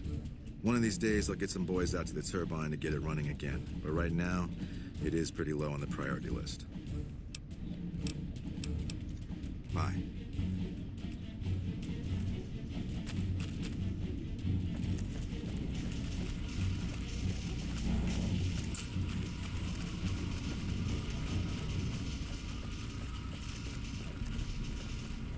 Oof. That sounds unpleasant. My other friend Jay, she lucked out. Her baby's real chill. Real chill. Doesn't cry. Doesn't do too much. She's just a chill baby. He smiles. He giggles. He sleeps a lot. Well, look who it is. What can I do for you? Ugh, that sucks. I guess I could spare a minute or two for you. Things are a little slow at the moment anyway. Me? I've been in the military my entire life. It's a family sort of thing. My father served, my brothers serve, and I serve. I've had the honor of serving all over the NCR, and now I get to be out on the front lines as the NCR comes out east to help these folks here. Once we get rid of the Legion, this will be a better place for everyone. I'm proud to be part of that. I guess I can trust you. What would you like to know? Yeah, Jess said she tried to do it and hers won't really latch, but latches with the bottle. So I guess it depends on the baby. The NCR's out here to make the world a better place. For those out here and for all those back home. I'm glad I can be a part of that. They're a bunch of evil savages, if you ask me. We're out here trying to save these good people from being enslaved by those bastards. I hope we kill them all. Well, the dam here is the key to helping the NCR make the world a better place. With the power from the dam, we can help the people here and back home have a better quality of life. We can't trust the Legion or Mr. House to do the same. The NCR is the only one looking out for the people, and we need the dam to do that. And I pity the people that try to take it from us. Aww. Make it quick. Yeah. Jay had the same problem. Her baby actually just came home a couple days back. I watched her dog for her, and she was worried I was going to be mad about having the dog for so long, but I wasn't. I missed her dog, and he's been around for a long time. But her baby had, not, I think she said fluid on the lungs and some other stuff going on, so the baby was there way longer than she thought it was going to be. Sure. What would you like to know?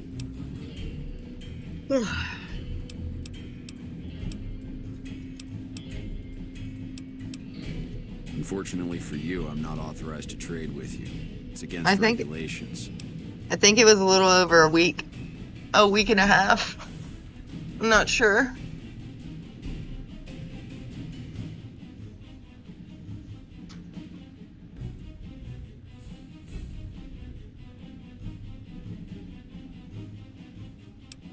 Well, that is great and all, but it's really against regulations. I guess I can make an exception, just for you.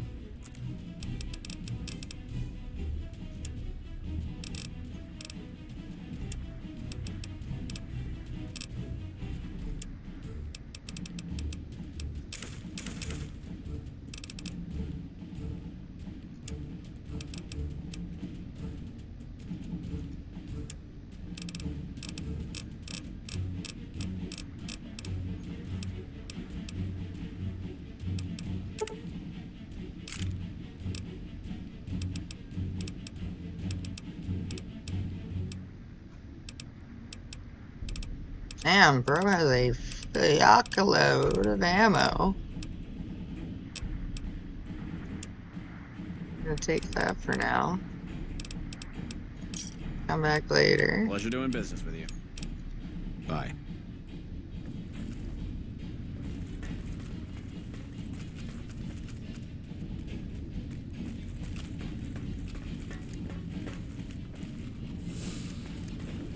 That fiend leader shouldn't have messed with our great army. Let me get it. Hey.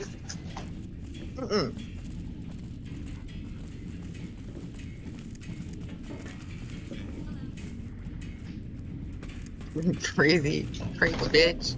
Knocking everything down. Ain't got no sense. I'm feeling better, huh? I don't know if I told you we had to take her to the vet recently. You gotta take her back for a follow-up. So she wasn't feeling too good. Now she's jumping all over the house, tearing up everything. Being bad. Being bad, baby. And she knows it. She knows it. I had to pick up some stickers and stuff she just knocked down.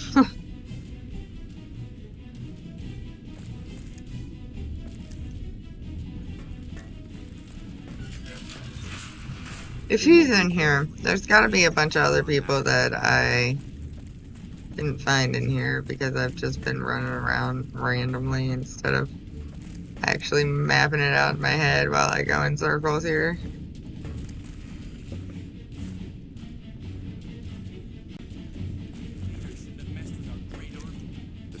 Whatever it is, make it quick. I don't have time for idle chatter. Then I suggest you make your way back outside. My men have orders to shoot anyone caught sneaking around in sensitive areas. Fiends are running for their lives. We've shown everyone that The disrespect. Am I in a sensitive area? I don't know. That guy stared me down. We've shown everyone that these are our new territories.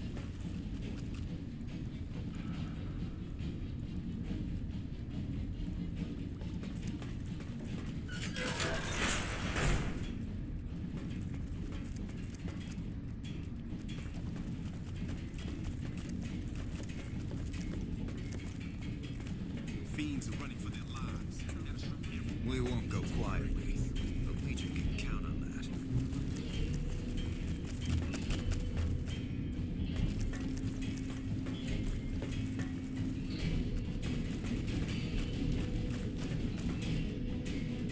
I'm gonna be completely honest. I don't know how to get the fuck out of this place. I don't know how I got in this place. Oop, exit. I don't know if I looked in all the rooms. Well, here's I know I didn't look in all the rooms. You do better, Rose.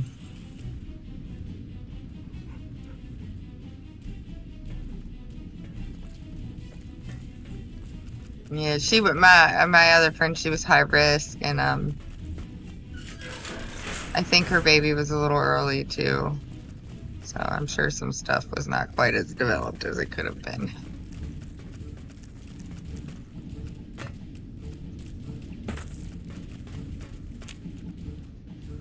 As quiet as I can.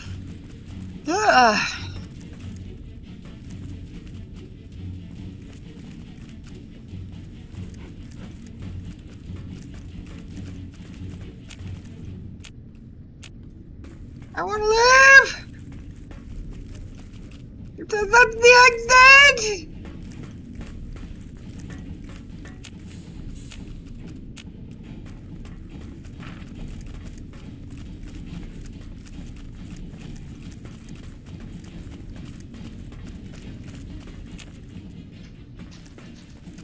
They've trapped me here forever. I'm not allowed to leave. Hello.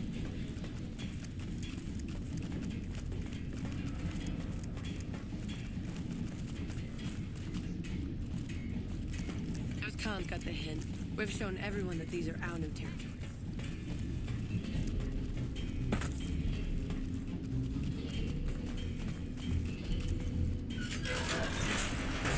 Okay, that's safe.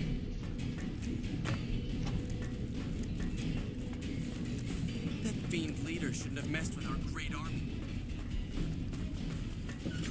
Oh, Jesus, criminy. Didn't think they were ever gonna let me out. Ugh. I was trapped.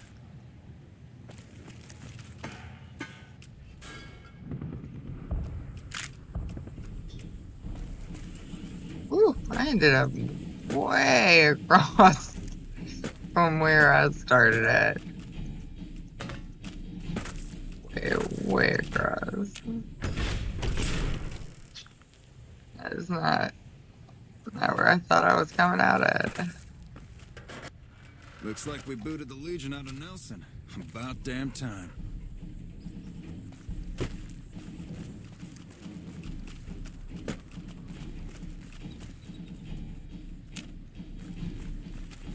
Inaccessible.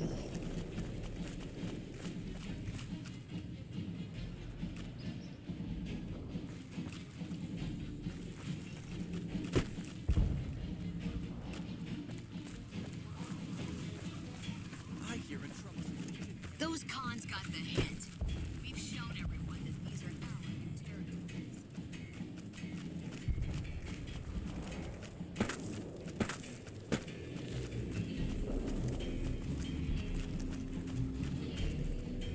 Those cons got the hint. We've shown everyone that these are our new territories.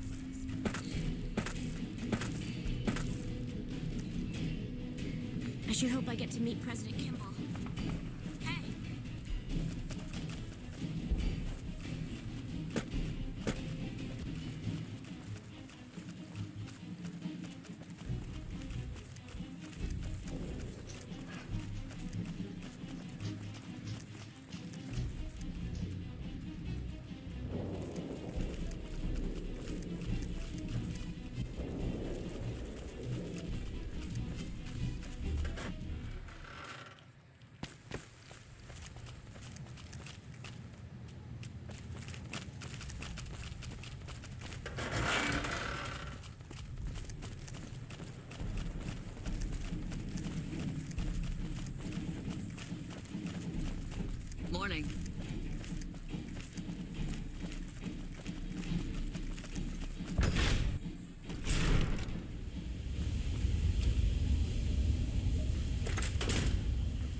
Well, not a whole lot to do here. Not a whole lot of people to talk to. Did you know the strip's all stirred up lately? Or if there are, I missed them. Because they're probably in the building downstairs. Just between us, Colonel Moore scares me. In that maze of rooms.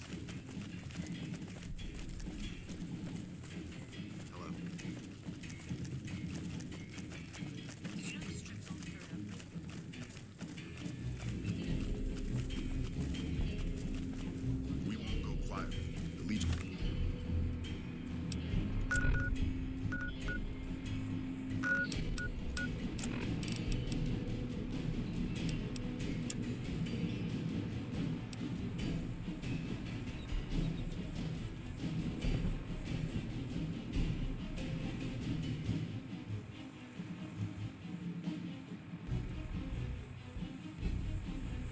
Always watching me, you freak.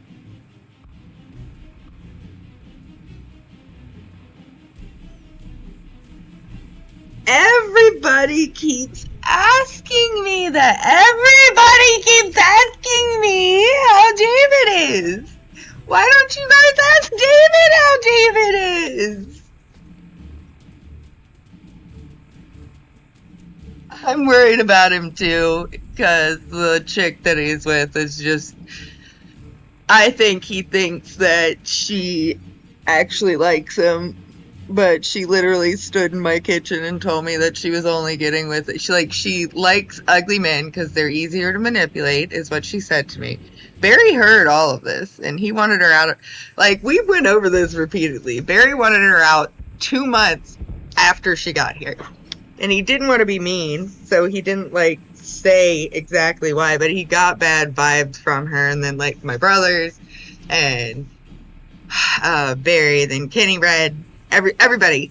She was trying to sleep with everybody. She was telling everybody all kinds of stuff, and they, like, got weird vibes from her, and they weren't sure why she was saying some of the stuff she was saying, and they were telling me the stuff she was saying, and then people were sending me messages that she had sent them about what she was saying.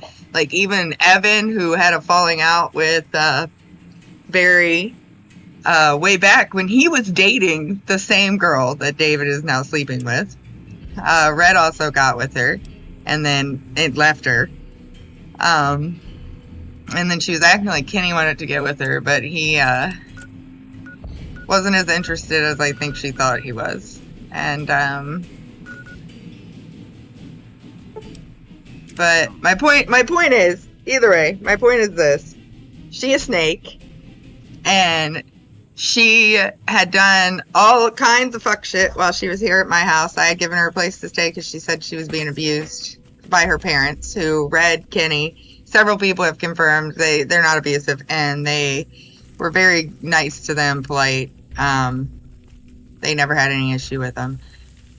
And then so besides that, so that was a lie. I think she lied to me, had like the majority of our lives, about being abused and everything else to make my parents feel bad for her, because she used to pull fits and stuff when mom would get things for me and act like she was so abused and nobody loved her, so that my mom would then buy her also the same thing that she got me. It was weird. But like, I've noticed shit my whole life with her. David thinks I'm jealous or something. I don't know. I'm not. I have several other people interested in me. I do love him. I care about him. I'm worried about him. I'm not jealous.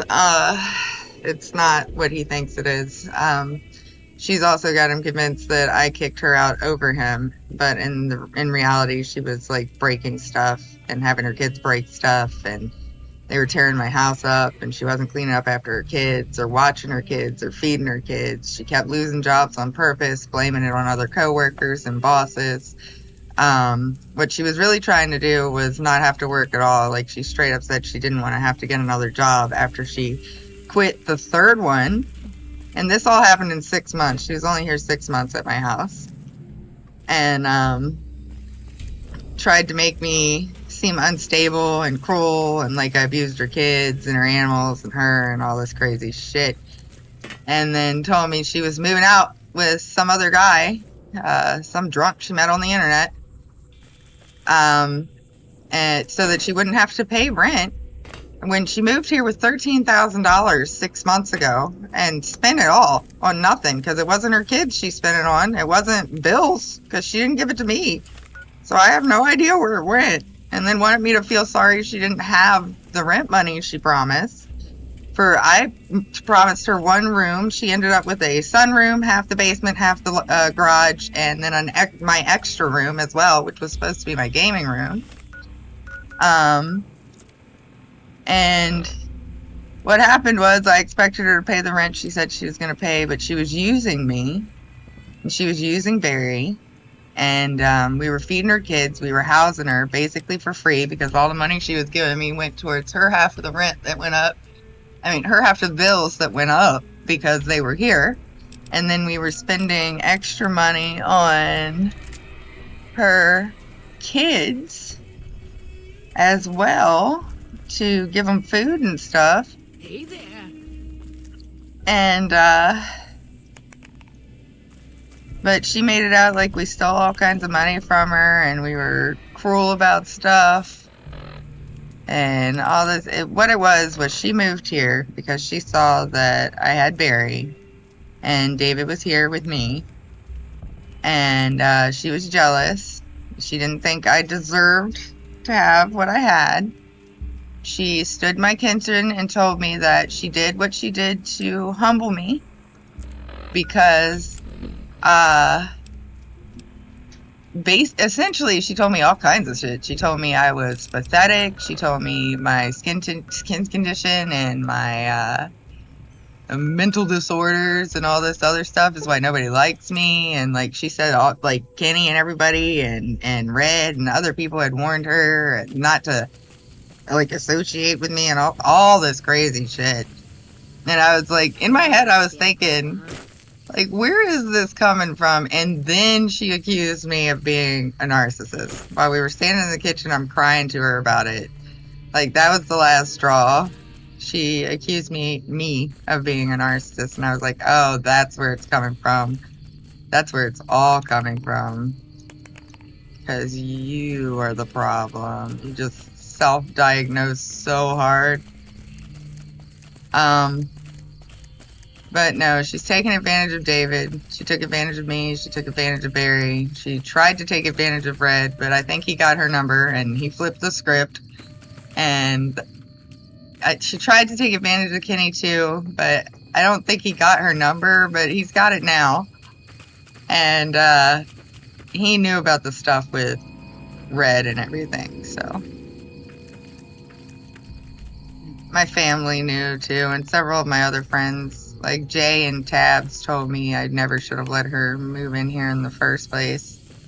And honestly, I should have listened to them. I gave her the benefit of the doubt. I've always cared about her. She was important to me. And I honestly, I believed, I think David believes right now, that she needed help and she was a good person, but it is all an act. She mirrors whoever is around her. And right now she's mirroring David. She's mirroring all his likes, his dislikes. She's acting like I'm some kind of villain, even though I housed her and her kids basically for free and looked out for them. Just like she made her parents out to be villains, even though they only wanted her to have to take care of her kids and do what she was supposed to do, just like I did. Same. She's mad at them for the same reason.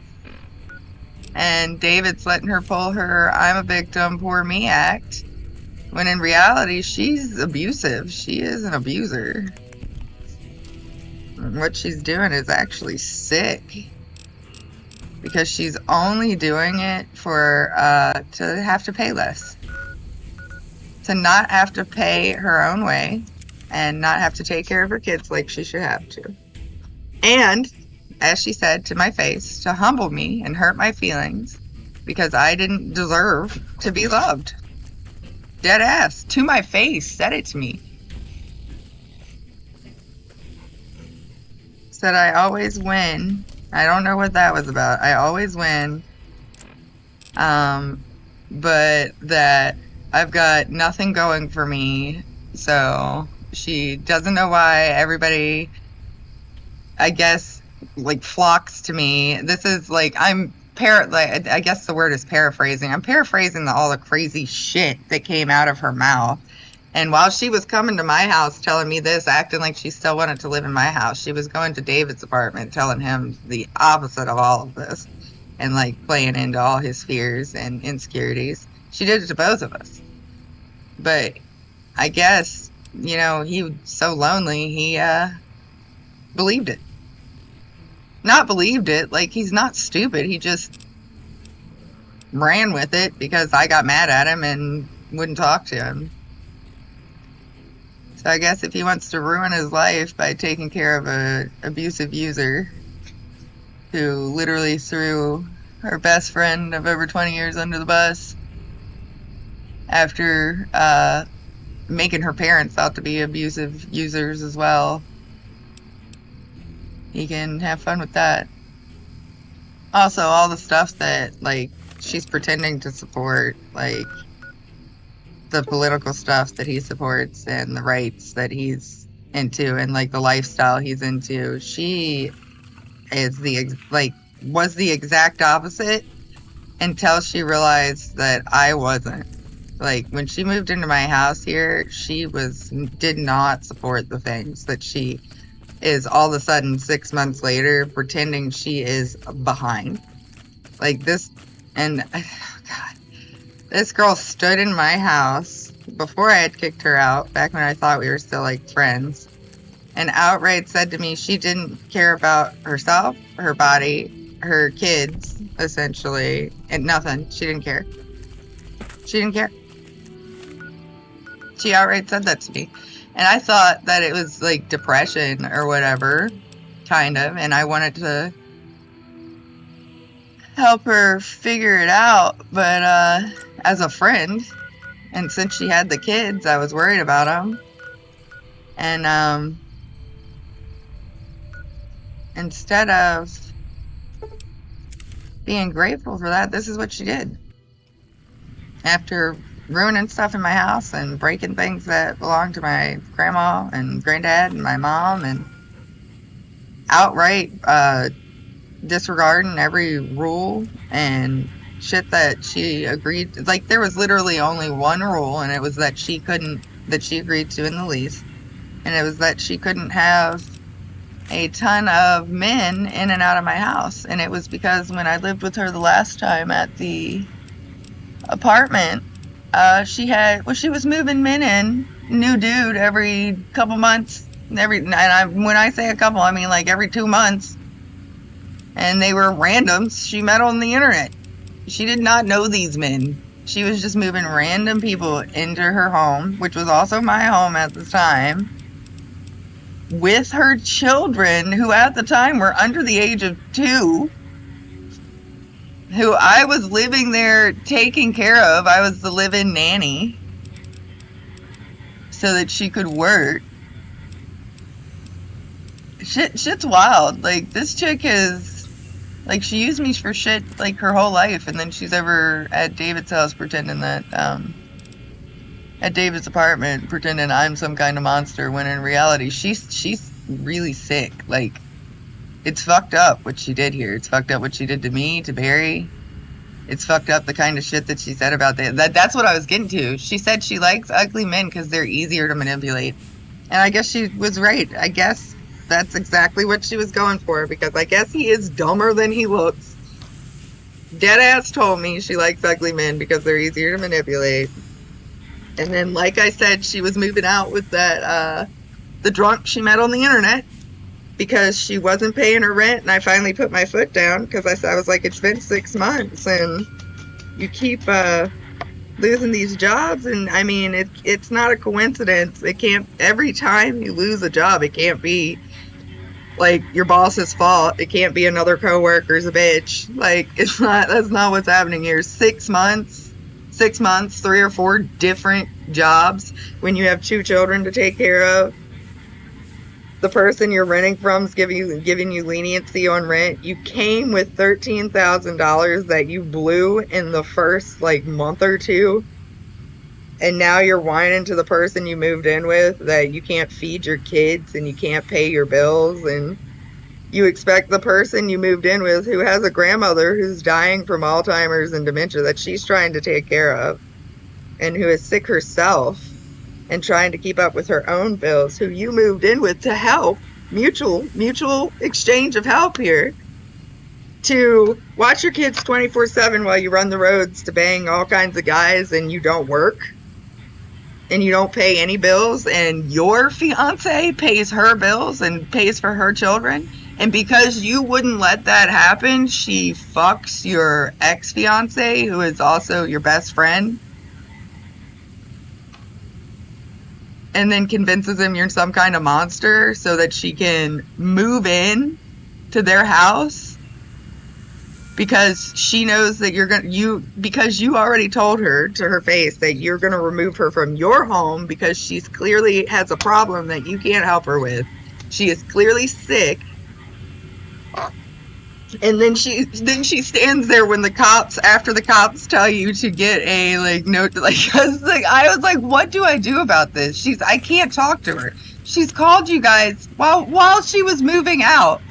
Like, so much wild shit happened in the months leading up to her moving out, and I was shitty to David about it, so his feelings and stuff hurt. But she kept messaging me, and she kept coming to my house and having her kids come in and out of my house and taking shit, but she wouldn't come move her stuff out. And then when she finally came herself, she refused to give me my keys back. Her name's still on my internet bill. She won't take her name off my internet bill.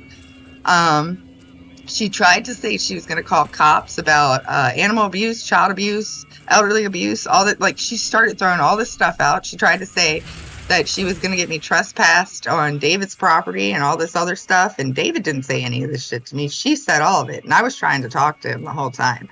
And he wasn't talking to me because I hurt his feelings. So he made all of this worse than it had to be. And now, because he's confused, because she's saying one thing, I'm saying another, he doesn't know who to talk to and who to trust. But she is playing the victim pretty good. So right now, David is, I wouldn't say he's doing great. You might think he is, but he has been saddled with basically, what's the word for it? A couch lizard? A woman who will sleep with anything as long as they give her a place to stay? Because I hate to say that, but that's exactly what she is. That's what she's doing. And she doesn't care about the safety or well-being of herself or her children. She just cares about the fact that she benefits. This puts more money in her pocket. She gets laid. She doesn't care who's fucking her, so as long as she gets laid. And it hurts me. So that's all she cares about. And she told me as much. It's got a lot easier now that the Fiend's leaders are dead.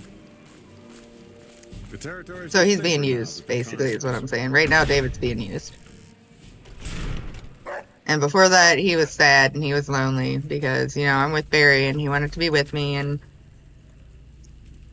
we were opening our relationship specifically for him, and things were getting pretty good. We were all working out okay together, and she saw that pissed her off. Also, she said that as much. She said as much there because she said that was basically she wanted to control who I get to see, who I get to sleep with, who I get to have in my life. For months, she tried to make me fight with Barry. She tried to make me think all these bad things about my other friends, my other family members. She tried to make me think David was still some piece of shit, awful person. And I'm sure she said horrible things to Red and Kenny and them too. I'm not sure what, but I'm sure she said all kinds of shit. Because I know what she said to my brothers. I know what she said to Evan. I know what she said to David because she told me. And she told me he wasn't going to believe me. And you know, I figured. But, that's where we're at. Later. It's fun times. I let somebody come live in my house after my mom passed away to help me out with my grandma, and this is what I got. Got used. I got abused, and then she tried to flip the script and make it out like she was being done wrong. Meanwhile, she's fucking my ex-fiance and using him now. Jerking her kids all over on a whim because she was jealous. Because she was jealous. She did it because she's jealous. She's living a whole lie of a life right now and affecting all my friends and me. Tried to affect family, tried to make me lose everybody, my whole support system, when I need them most because I'm going through a lot. Because she was jealous of me, always has been, said so.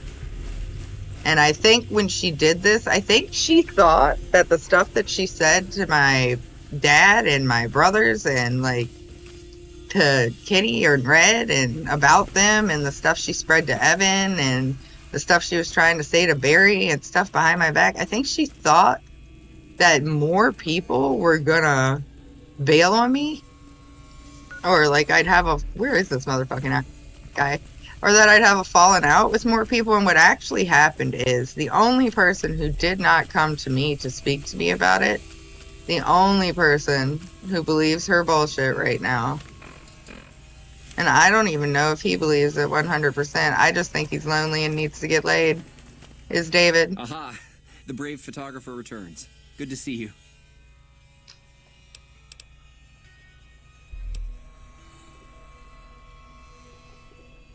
I've always wanted to see the McCarran.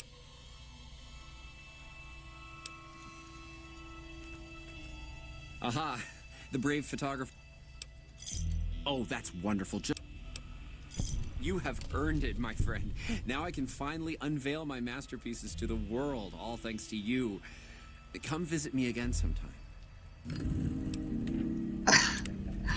Emily. Alright, man, listen. I don't know what is wrong with him. I think Michaela actually loved him too. I know you care about him. I wanted nothing to do with him when we were younger, except as a friend. And he pursued me so hard and like begged me to marry him, begged me to move there, and I did. I gave up a lot. Not because I was like obsessed with him, but because he was so up my ass. I thought that he literally wanted, that's what he wanted. And then I did end up caring about him. And I did plan to spend my life with him, and then he pulled the shit that he pulled. He stole from Walmart and got in trouble, and then joined the military even though I told him not to, moved away, cheated, got mad after he cheated that I ended up with somebody else. I've traced the stories back. Like, I talked to everybody after this falling out. I talked to everybody, including the bitches that started shit back in the day. And I have traced it back to who started it back then. But either way, he swears he thought I was cheating on him. And that's why he did what he did. Oh, whatever. I wasn't, so he fucked up. Just like he fucked up this time, because he thinks that I didn't care and that he wasn't going to get what he thought he was going to get out of this. And that I wasn't getting better, but like I was, and I am. And she was literally my only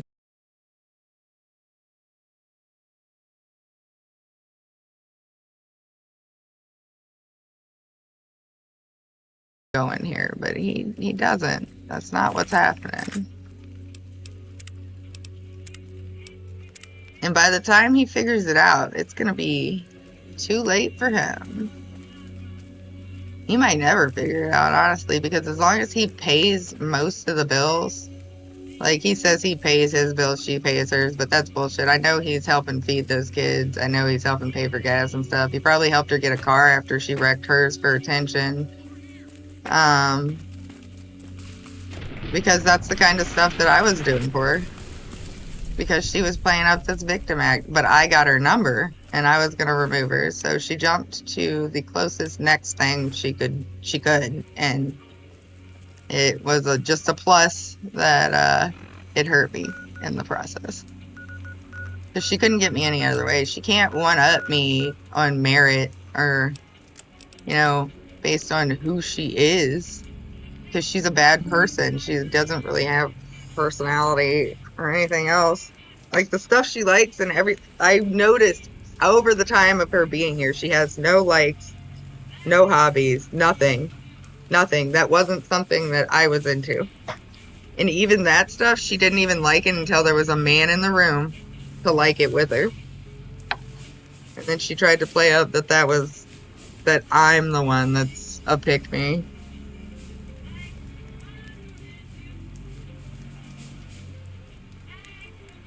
Well, that's what I'm saying, him. He left listen, this isn't really talking shit. This is just telling the truth. He left Michaela and the kids to come here to be with me. And they were breaking up anyways, and Michaela knew, and me and Michaela talked. We know each other. I was hoping maybe she could, still have him in her life and have him have something to do with the kids. But that's between them. That's their stuff, and I'm not going to talk too much about her because I like her and I don't want her business out there floating around. But either way, he left all that, and he said that part of it was because and he told her the same thing. Part of it was because he wasn't ready to be a father. He didn't want kids, really, to begin with. And he had moved fast into getting married to her because he was upset over all the stuff that happened with me. So, she told me the same thing when we talked. But, Hello, friend. How can Mother Pearl be of help today? all I'm saying is, why leave your own wife and kids to come be with somebody who is supposedly the only person you've ever wanted, all you've ever wanted, and you're so in love with them, and then jump to some easy hoe, sorry for my language, when if that's what you wanted, there's plenty of other girls that, just listen, that were willing to just sleep with him. So I don't know what he wants to have to be daddy again for when that's what he didn't want to deal with in the first place, to someone who probably, who doesn't even give a shit about him. Like, Michaela loved him. This bitch, she does. I know he thinks she does, but she doesn't. She doesn't care about anybody. She does not even care about herself. To my face, my child. emotionless, After all said that it. you have done for us, we would love to help you in the upcoming battle. After all the training in virtual reality, the young ones would relish an opportunity to put their skills to battle. We'll be there when you need us. Nice. Later.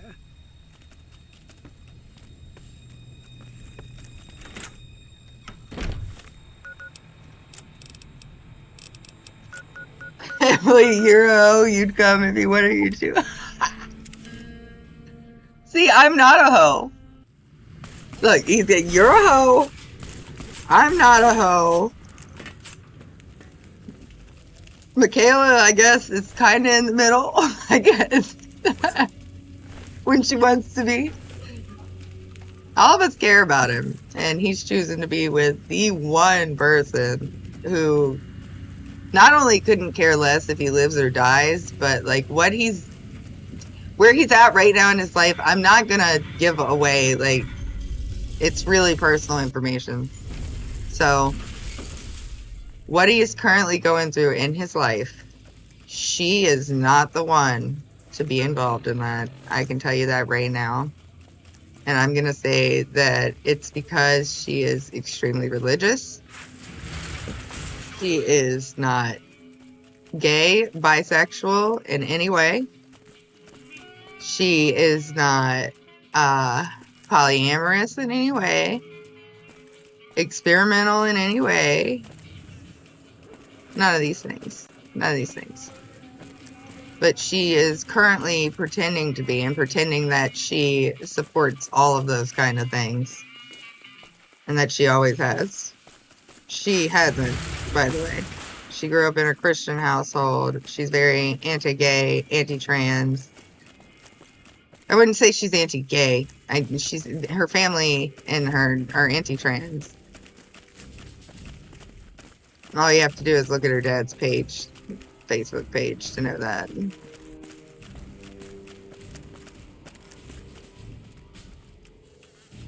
Anti-bisexual, anti-everything. She was literally living in my house saying that, like, I was a cheat and a whore and all this other stuff for having adult relationships that all adults involved were actively discussing and aware of. Meanwhile, anything she does has to be hidden because everything she says is a lie. And if she were to say it in front, like if she didn't have people separate it so that she could tell a different story behind closed doors, she wouldn't be able to keep her stories straight. So she plays everybody against each other when she can get them alone. The what can I do for you, my friend?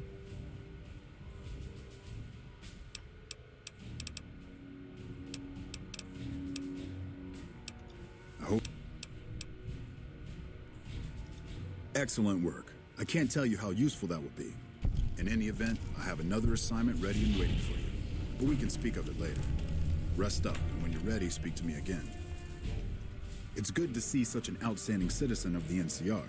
What can I do for you, my friend? So I did. As you may have noticed, our position here in New Vegas is tenuous. We've made great strides, sure, but the NCR is not welcome here, merely tolerated. And even then, not by everyone. We've had reports of violence against NCR citizens in a neighborhood just to the northeast called Freeside. Ever been there? Violence is something of a way of life there, but there's been a disturbing rise in the number of attacks on our people lately. More worrying is the fact that our sources suggest the violence is being perpetrated by the gang that runs the place, the Kings. I need someone to look into this that won't attract attention. Would you be interested? Good. Our men have come up with 2 different plans for seeing an end to the violence.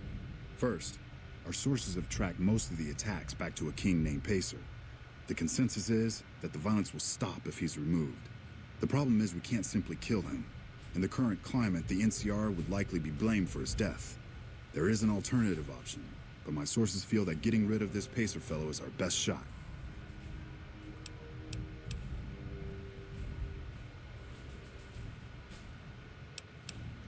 I'm not a violent man myself, so I had our guys come up with an alternate solution on the off chance that our agent-to-be shared my sentiments.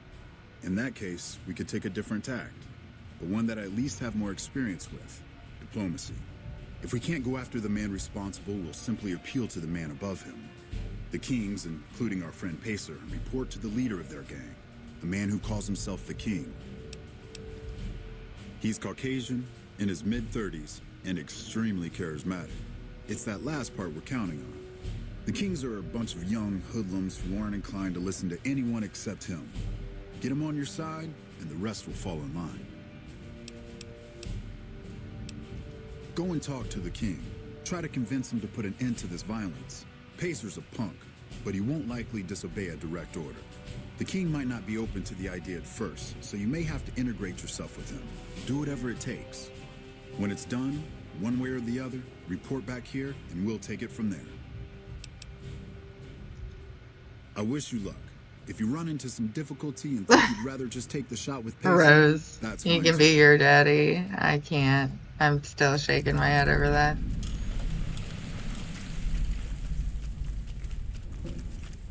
Yeah, I wanted to help him too. I wanted to give him a home, a place to stay, a family. Place he could always go back to. And the problem was he wanted me to sleep with him, and not going to sleep with somebody who wants to sleep with everybody else. So, sorry, not sorry. It would be one thing if you could consider me and be respectful and loyal, and honest about it all, but it's not, he can't. When given the choice, when given the opportunity, he always chooses his ego and pettiness over the truth, and then blames, whoever he's hurt for their own hurt, instead of saying he's sorry and actually trying to make up for it. So I guess he gets what he gets at the end of the day. Gonna miss him forever, but I ain't even talking to him right now, because if he can't get his shit together, I can't. Hurts me too much.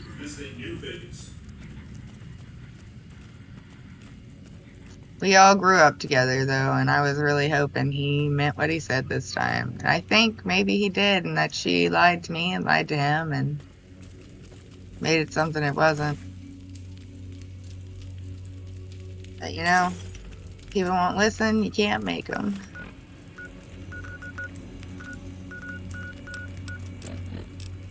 He wants to lose one of the best things that ever happened to him. That is his prerogative.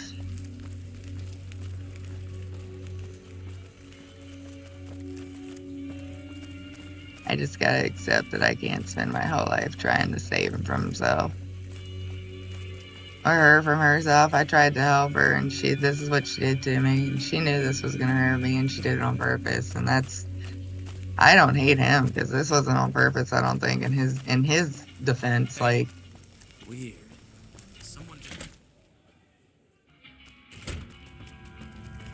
But she definitely did it on purpose, and I know she did, because she said so. Why, Rex, more than you once. Look all better, boy. Good as new. Did my Rexy get a new brain? You're a man of your word, no doubt about it. Can't thank you enough. If you want, hold on to Rex for a little while longer. I'm sure he'd enjoy that. Was there anything else you wanted? Whoa, that's a doozy. Truth be told, I don't even know if I can pull something like that off. I'll give it my best. You've earned that much. But that makes us even, you hear?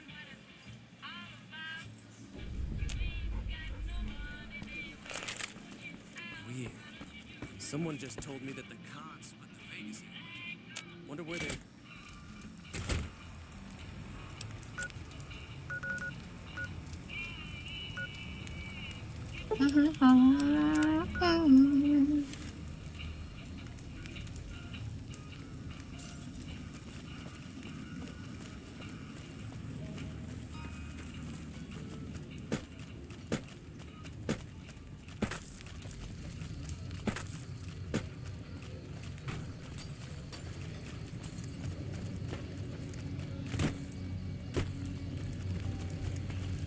No, I just...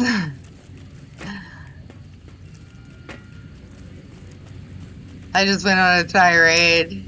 Because I literally have been trying not to talk about it. I've been trying not to bring it up, and everybody keeps asking me about it. And it's not even like they're asking me about it, they're asking about him. And I don't know why they're asking me about him and not him about him. I know everybody knows that both David and Barry, I don't know what their deal is, why they don't communicate with their own friends and family, but even when I was like engaged to David, I talked to his mom probably more than he did to Shelly, Kenny, all them. He talks a lot, but he doesn't really like say what the things that he means that are important. He talks a lot about the things that he likes and the things that he enjoys and nice, fun, good things, but he doesn't really say the things that he means, the deep things, the things that matter. Everybody was always asking me, and everybody always asks me about Barry, like how he's doing, what he's doing. Without leadership? I don't know, guys. They're grown men. Ask them. You guys all know each other. Ask each other.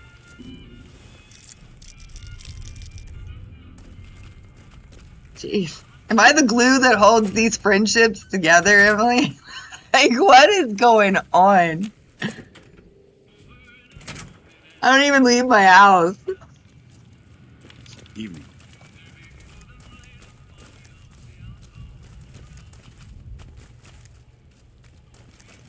And the fact you said that you was a hoe. And see, this is what I tell Barry every time. Like, there are several things I hate. There are three things that I don't like: cheats, liars, thieves. Thieving, I can understand depending on circumstance.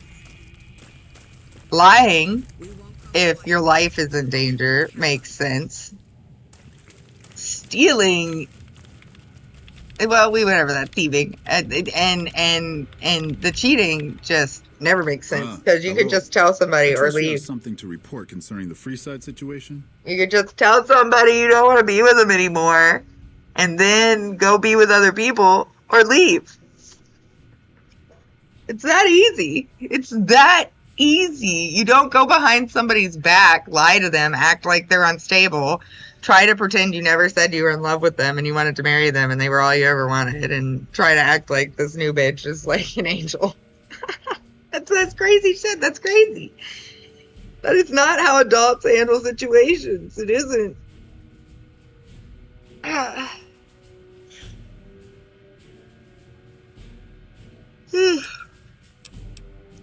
Yes? Do you have something to report? That's great to hear. He's got a lot of sway in Freeside, so we can expect a dramatic drop in violence soon. Now, you're probably wondering about your reward. This has been something of a hot-button topic, so I was able to secure this for you.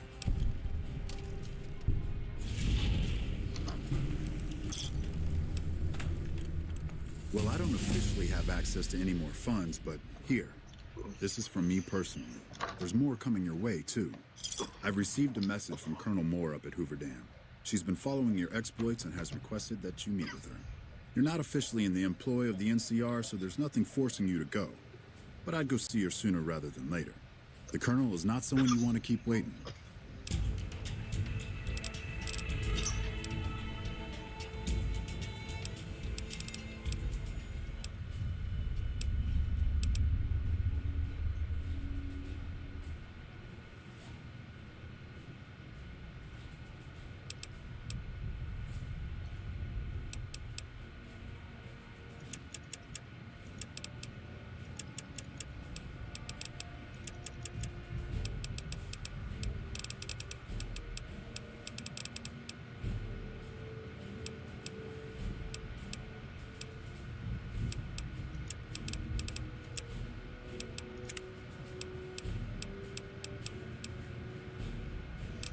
Yeah.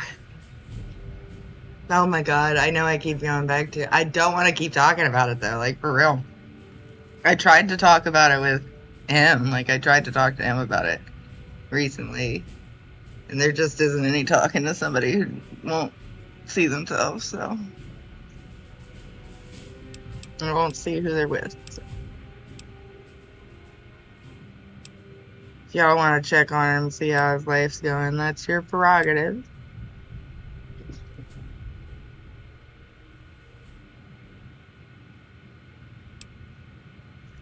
I am not gonna have, like, the only reason I kept pushing him away is because the hoe that he's with was doing crazy shit in the house. Crazy, crazy, crazy shit. Is it perception I need more? I think it's more than one I need. Perception. Where's intelligence? I think it's perception. I'm just gonna put it there.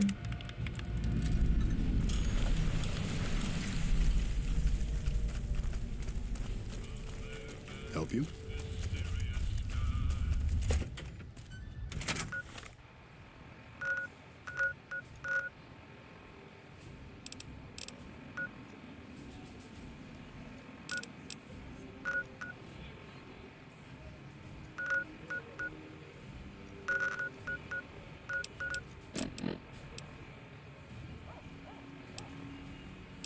Yeah, I'll leave that.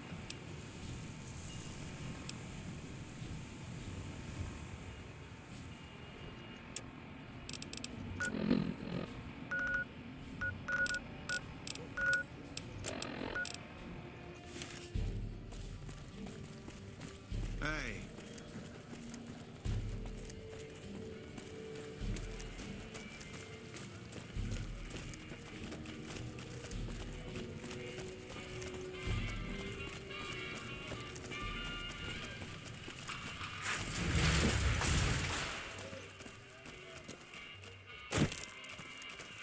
Oh no, I'll admit, like, my part in it. I said some really mean stuff to David specifically. Because I thought he was pulling the same shit as before. That's not what was happening. And I put that together and I figured out what was really going on, but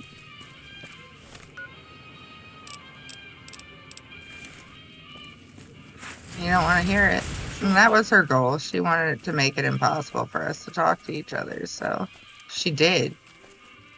Because she knew the only way to get her way was to make it impossible for us to speak to each other. Howdy. I hear you.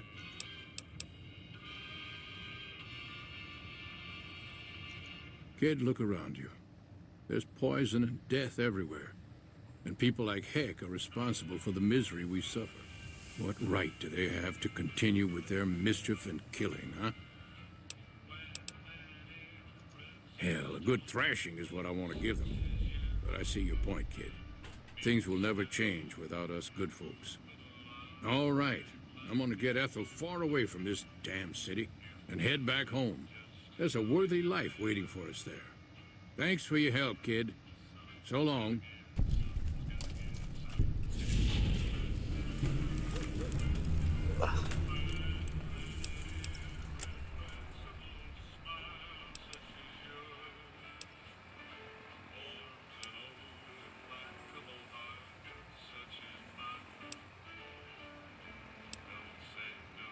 I think this was the one I needed the perception for. Let's see. Let's see.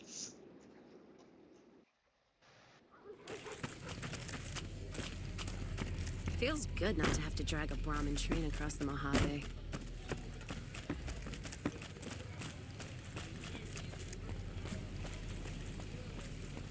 No, I don't know why she doesn't like me. I don't know. And this is, like, I'll answer people's questions, but I'm not going to get super detailed about stuff after this stream. Because honestly, like I told David, I've been trying not to talk about it. I haven't been talking about them to other fucking people until now. Like, he won't talk to me, so he wants to act like I'm some kind of monster and let her keep saying the stuff that she's saying to my friends and my family and people we both know, him and I both. And spreading the shit that she spread and doing the shit that she does behind people's backs. Like, I'm telling you, like, she has to be recording his private conversations. She's probably got the kids recording them. She's probably got cameras in his house.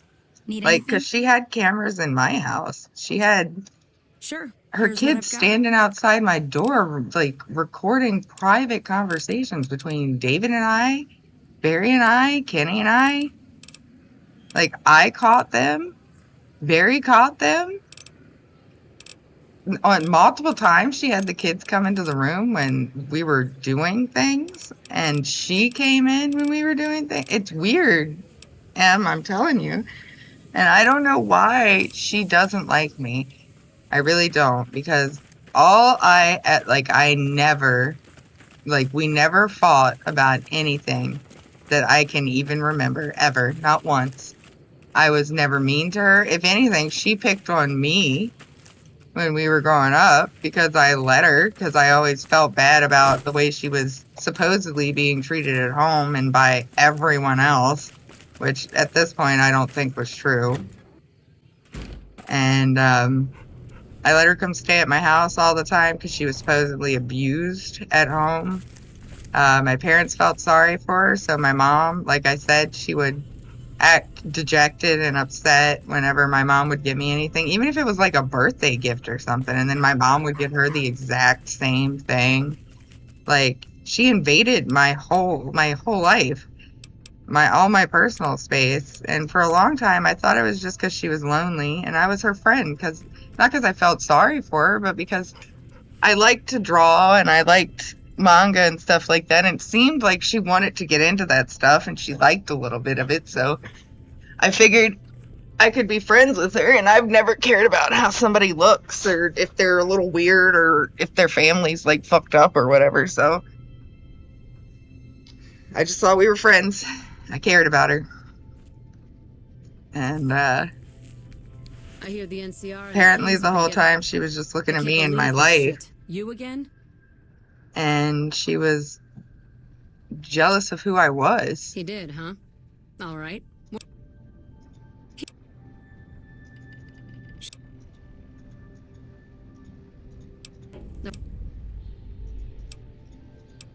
No.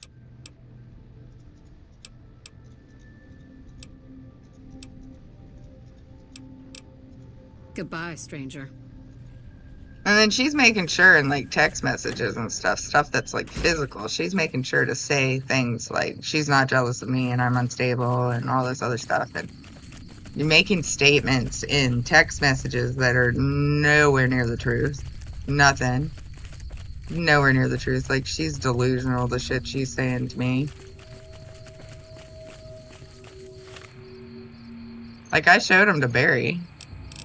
And, like, Barry heard and saw the shit she was doing. And like I said, he wanted her gone 2 months in because he saw that she was shifty. And I tried to put it off even then. Like, my whole friendship, my whole life with her, I've just tried to... There's always been something off, and I always tried to act like it wasn't. And I'm autistic. Apparently, people who have problems like she does take advantage of people like me, so... I gotta be... As a new sheriff. Hey there. Need anything? careful. More careful Sure. about Here's what I've got. who I let close to me, because I wouldn't say trusting. If anything, I'm very not trusting. The thing is, I want to believe people can be better. And because I make mistakes and I don't always read things right, and I can, fly off the handle and with meltdowns and stuff because it's the way my brain works and everything. I try to understand where people are coming from. So people who are bad people see that and they're like, oh, look, somebody I can take advantage of. That's not because I'm stupid. It's because I'm a good person. So it's not me that's the problem. It's like the illness is someone who would take advantage of that, not someone who tries to help people. You know.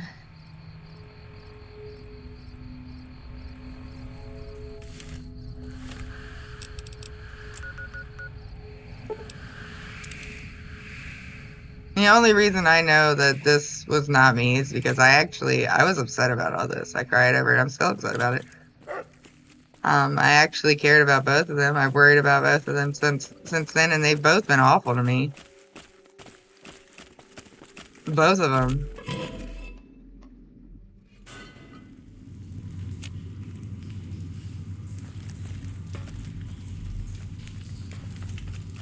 Ashley, literally started this and then acted like I did something to her, and that's it, I cannot believe how insane you have to be to create a whole other reality in your head to justify fucking your best friend's ex-fiance in her house just to hurt her. Or telling her that you did. And then telling her all the other fucked up shit she said after the fact. Good to see you around. Take care. Bye.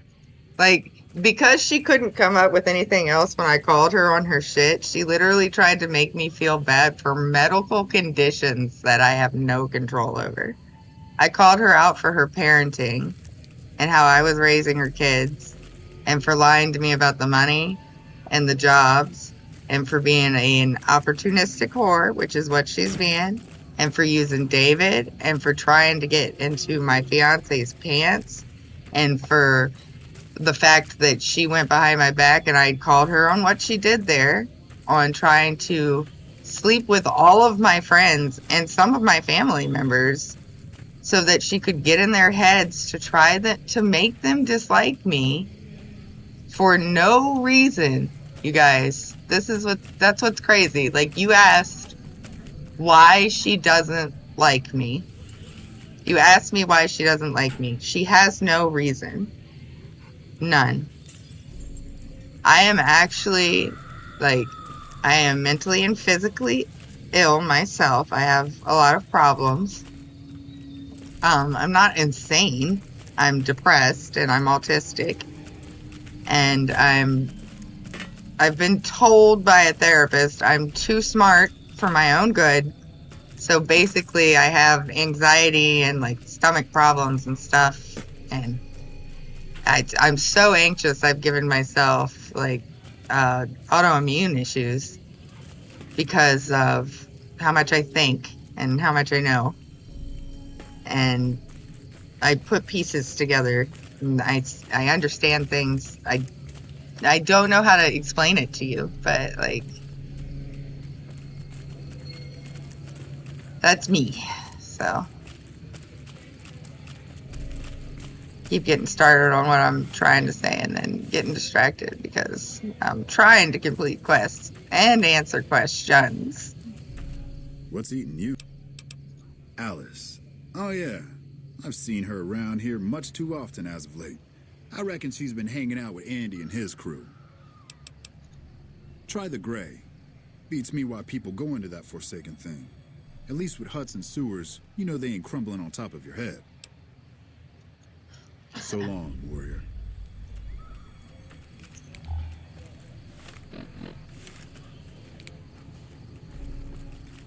And maybe like the way I'm talking makes it sound like I want you guys to think I'm a victim or some shit. I'm not totally a victim. I'm not a perfect person. I have my problems. I'm just saying these are the facts. The wind's changing. I can see trouble ahead. And the facts are she lied to everybody involved. She tried to sleep with everybody involved because that's the only way she knows how to get what she wants. And the only people she succeeded at manipulating were people who were lonely or that she found ways in through other people that cared about them, which is sick, in my opinion. That's sick. There's no helping that. Like, I tried to. That's the thing. I think she's even mad at me that she pulled what she pulled. Here's the thing. She pulled what she pulled here. And from the text messages that I know when everything happened because this meant a lot to me and it hurt me. So I know the exact day and time what happened. And then I know how long from then to when she actually moved out of my home because I finally kicked her out. Everything happened and I gave her almost a month more of coming back and forth to my house before I finally removed her from my house. I gave her the chance to tell me the truth about everything. And she kept she tried to pull her shit that she's pulling with him in my face, but I saw through it. And I wasn't shitty to her. I didn't raise my voice. The final night I raised my voice when I told her to get out of my house. I called her out on everything and called her out on being What sick. are you looking at, huh? Answer me, or I'll... So...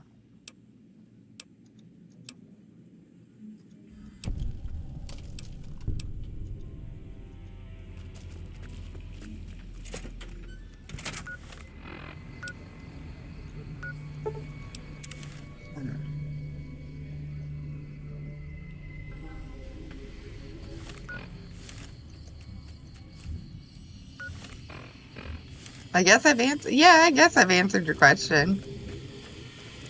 Right?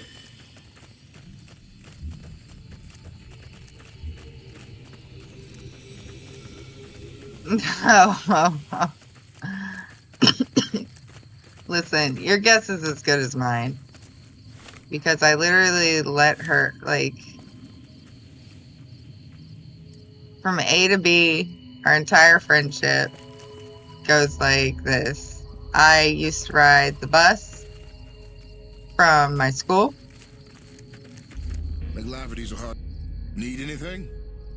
I'll tell you guys after I come out of here. I'll stand for a minute, just stare at a sign, and I'll let you know, like, her entire friendship, A to B, real fast. See if this bitch dies this time, because Back off. I know how to use this gun and... Okay, but...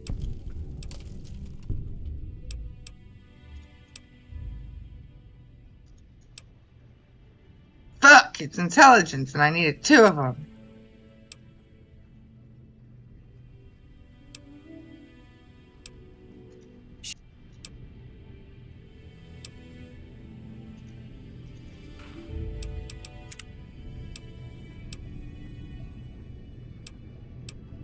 Alright, this is the last time I save. Since I gotta re-talk to people, anyways, I'm gonna go ahead and look over here. Alright. Anyways. There's not a whole lot to our friendship, if I'm being completely honest with you. Okay? We met when I was in the first year... Oh no, the last year of middle school. First year high school, last year middle school. I rode the bus to and from school. I used to sit outside and I would read my comic books while I waited for the bus to get there. One day, some girl, and this was her, comes running up to me out of nowhere. I've never met this girl before in my life, hopping around, acting super excited, asking me about the comic book that I had in my hand. Well, my manga that I had in my hand. And she tells me that she's into it also. She asked me what it's called and all this other stuff, and then she tells me that she's also into it. I don't have any proof of this. She doesn't have a volume of it with her or anything. And later she admits to me, years later, she admits that she was like watching me on the bus. And she saw all the stuff that I liked and like the people I was friends with and things. And she thought I was really cool. And that might be true, or that might be the moment. Like, this is the sad thing about some kinds of illness. It might be true that she was my friend and she saw that I was into some of the same things as her, and maybe she faked like she liked what I did so that she could talk to me, and that's fine. I get it. That's okay. I'm not saying, and I'm not trying to act like I've never done that ever in my entire life. That's why I'm saying that's fine. I get it. There's nothing crazy about that. The only problem is everything now is colored by what she pulled here and what she's pulled over the years. So when I look back on that moment of us meeting and then her, a few years later telling me that she'd been watching me the whole time, that's like, how long is the whole time? Because I've actually been stalked before by 2 different dudes. So, it's not cool. It's not fun. And it feels very stalker vibes, considering she then, like, and then through, like, from that moment, she constantly wanted to hang out, wanted to do stuff with me, and I kind of liked her because she was into the same exact stuff that I was into. So, or acted like she was. And that's why I say now that that's what she does. Because I've watched over the years, like at the time I didn't know this, but I've watched over the years that this is what she does. She mirrors whoever it is she's trying to get with or talk to or outdo, because she doesn't she doesn't have a personality of her own. And that's sad to say, but it's not there. And so from there, from meeting her that day, she pursued me as a friend, and I hung out with her, and I included her in my friend groups, and there was like tension between a really good friend of mine. He was actually my best friend in high school, and me, because of her. And I didn't at the time know any of the stuff that I know now. So of course I didn't know to say to like not have this chick around me, right? So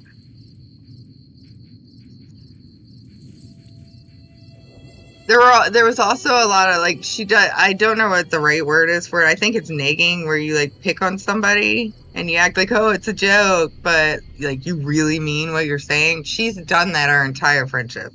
If I had something that I was talking about that I was excited about, or something that I was doing that somebody else was excited about or interested in that I was doing, or they were interested in me for some reason, she would act like she was giving me a compliment, but downplay me or whatever my accomplishment was, or whatever the compliment was that the other person was giving me, with like a sideways joke that was actually a diss in disguise.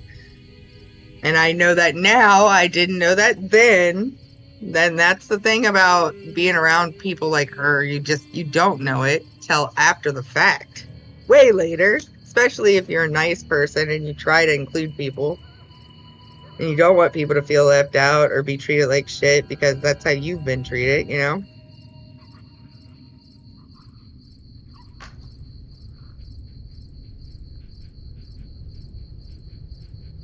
So,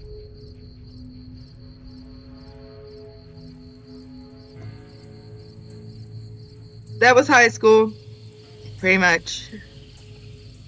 She followed me around and included herself in my friendships, and then made friends with my friends, and then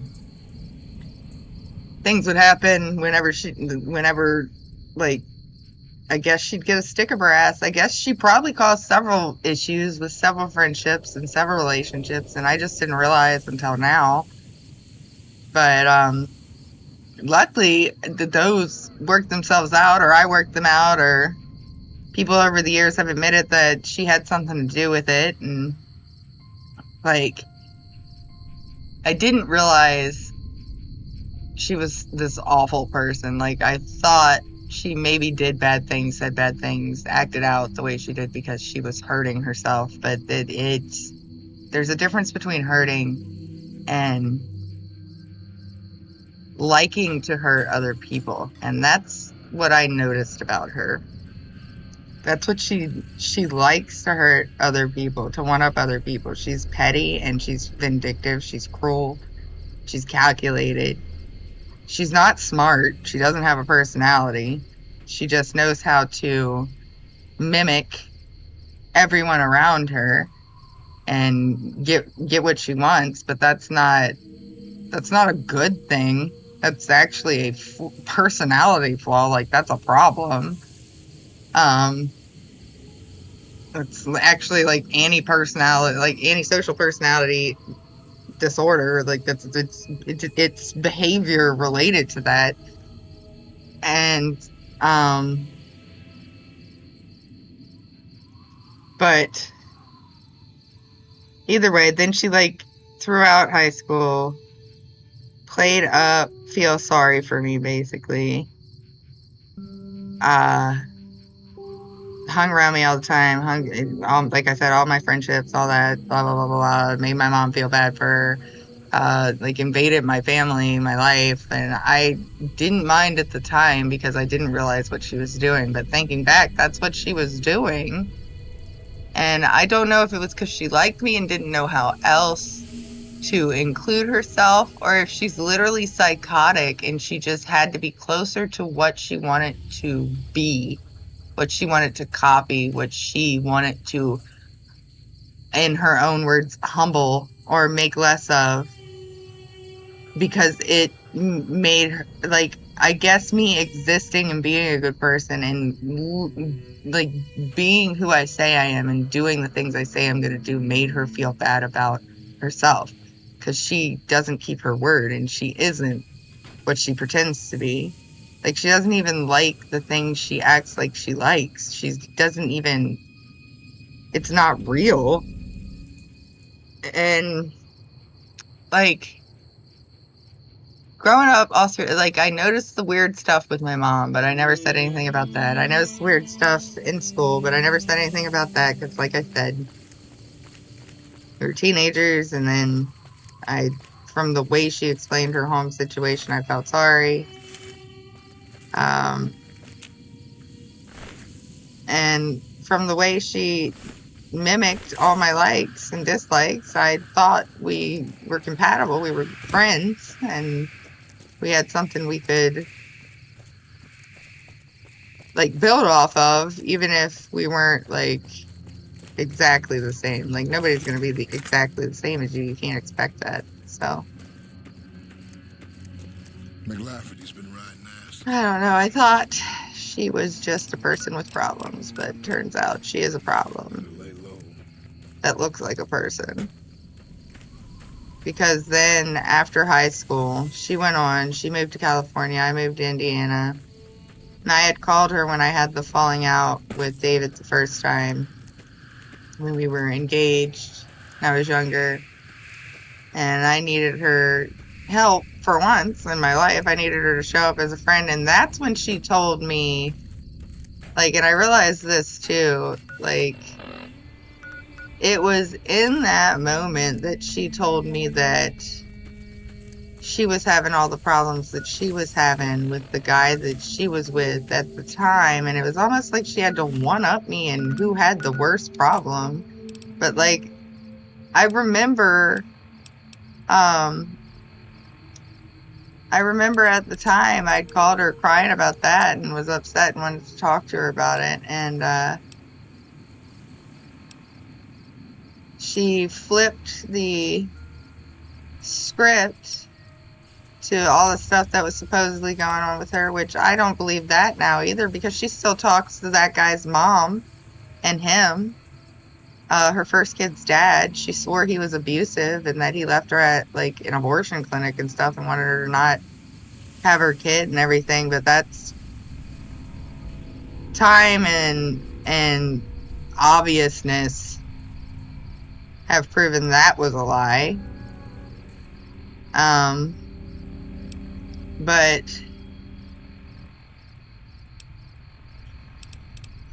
so she lied about that as well, to make me feel sorry for her the one time I needed her to like show up for me. And can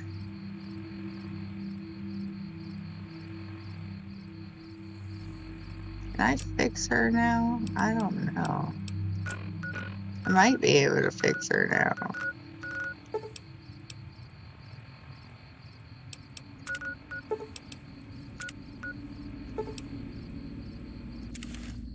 I'm skipping whole hunks of time because really in between all this time nothing really happened except she'd get bored with my life when I needed her around, and she would go do her own thing, get pregnant, meet a new guy, screw her life up more, and then come asking me to help her fix it or crying to me about it.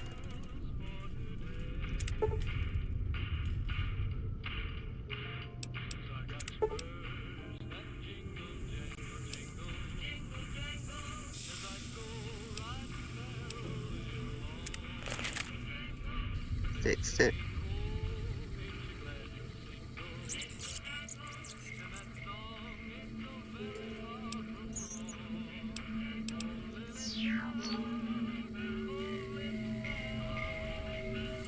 Okay.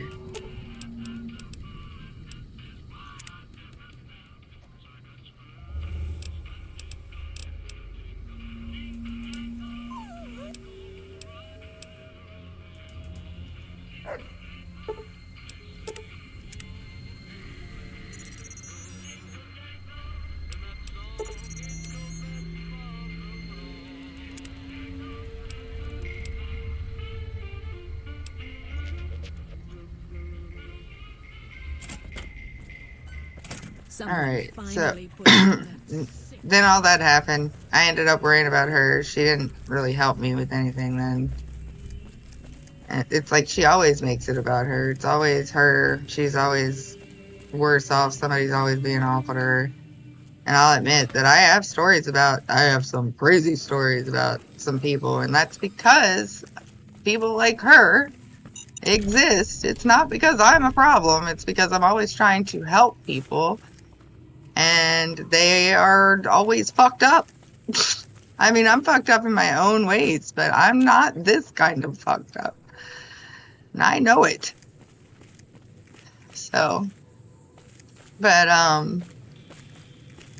all that went down, and then basically she didn't care about me or my life or how anything was going until she realized, until she broke off her marriage with the guy that she had the first kid with and didn't have anybody footing her bills and watching her kid or paying to watch her kid. So she asked me to move in with her into the apartment that she wanted to, because she didn't want to live at home the first time.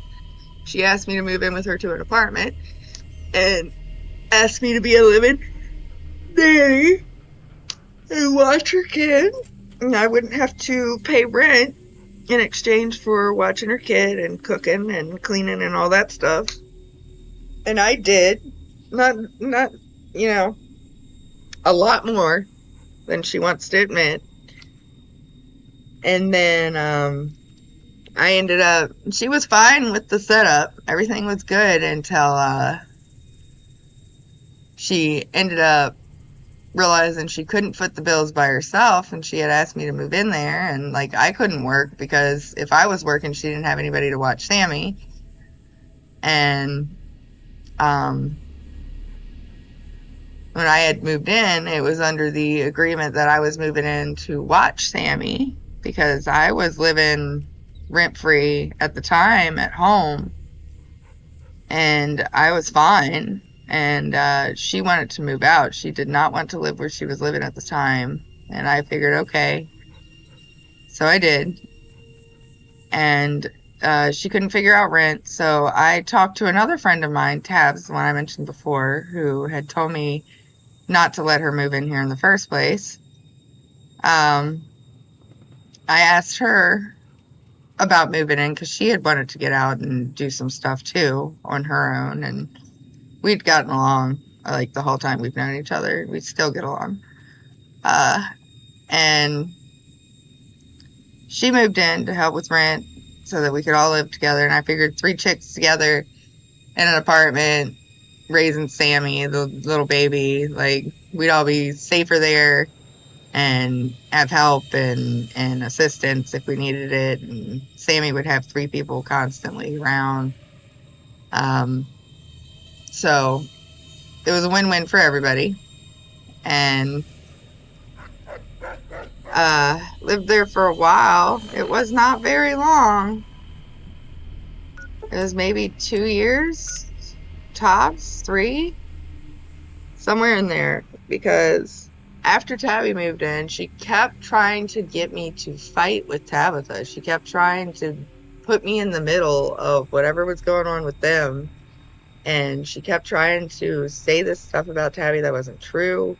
She tried to say Tabby didn't pay rent, that Tabby didn't, was eating all of Sammy's food, was eating all of her food, that Tabby did all this stuff that I know she didn't, because Tabby, I've lived around Tabby with Tabby before. Tabby pays for her own food, she pays her own bills. She has never done that kind of shit to anybody. So that was all a lie, and I knew at the time, and I wouldn't play the game. So Ashley got mad with me. Throughout this whole time, Ashley was moving multiple men, like I said, that she was meeting off the internet. She did not know these men into the apartment. Tabby didn't like it either.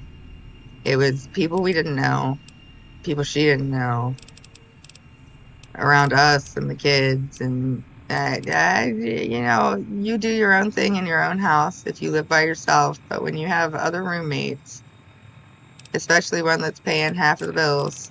And another that is basically raising your kid, you should take their opinions into consideration about who is sleeping around them when you don't know if that person could be a rapist, a murderer, a pedophile. Like, you met this man on the internet a week ago, and now So he you're lives with back. us. Now, where did we leave off?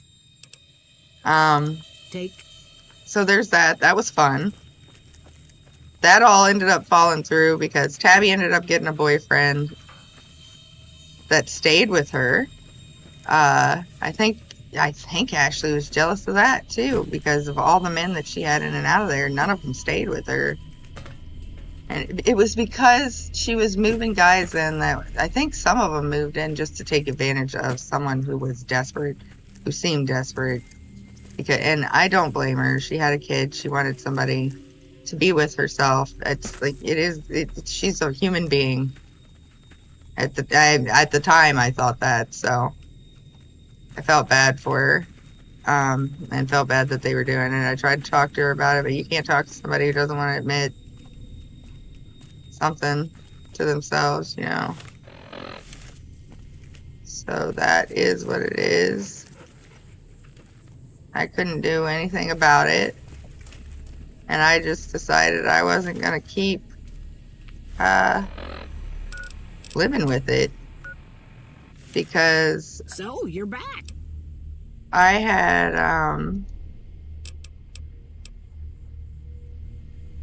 it would have been one thing if she didn't have the double standard of I had a relationship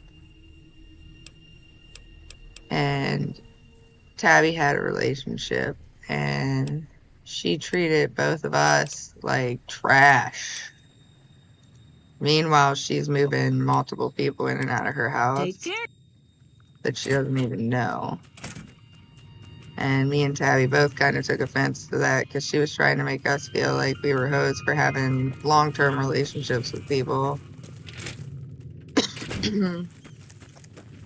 And then, because that situation blew up, I decided I was going to move home. When I decided, I don't know where Edie is at.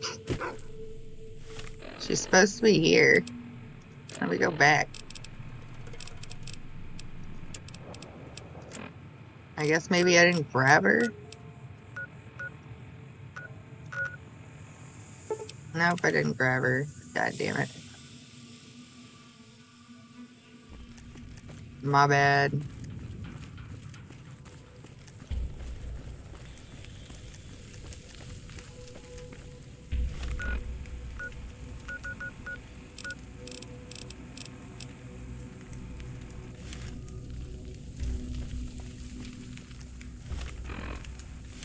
Yeah, but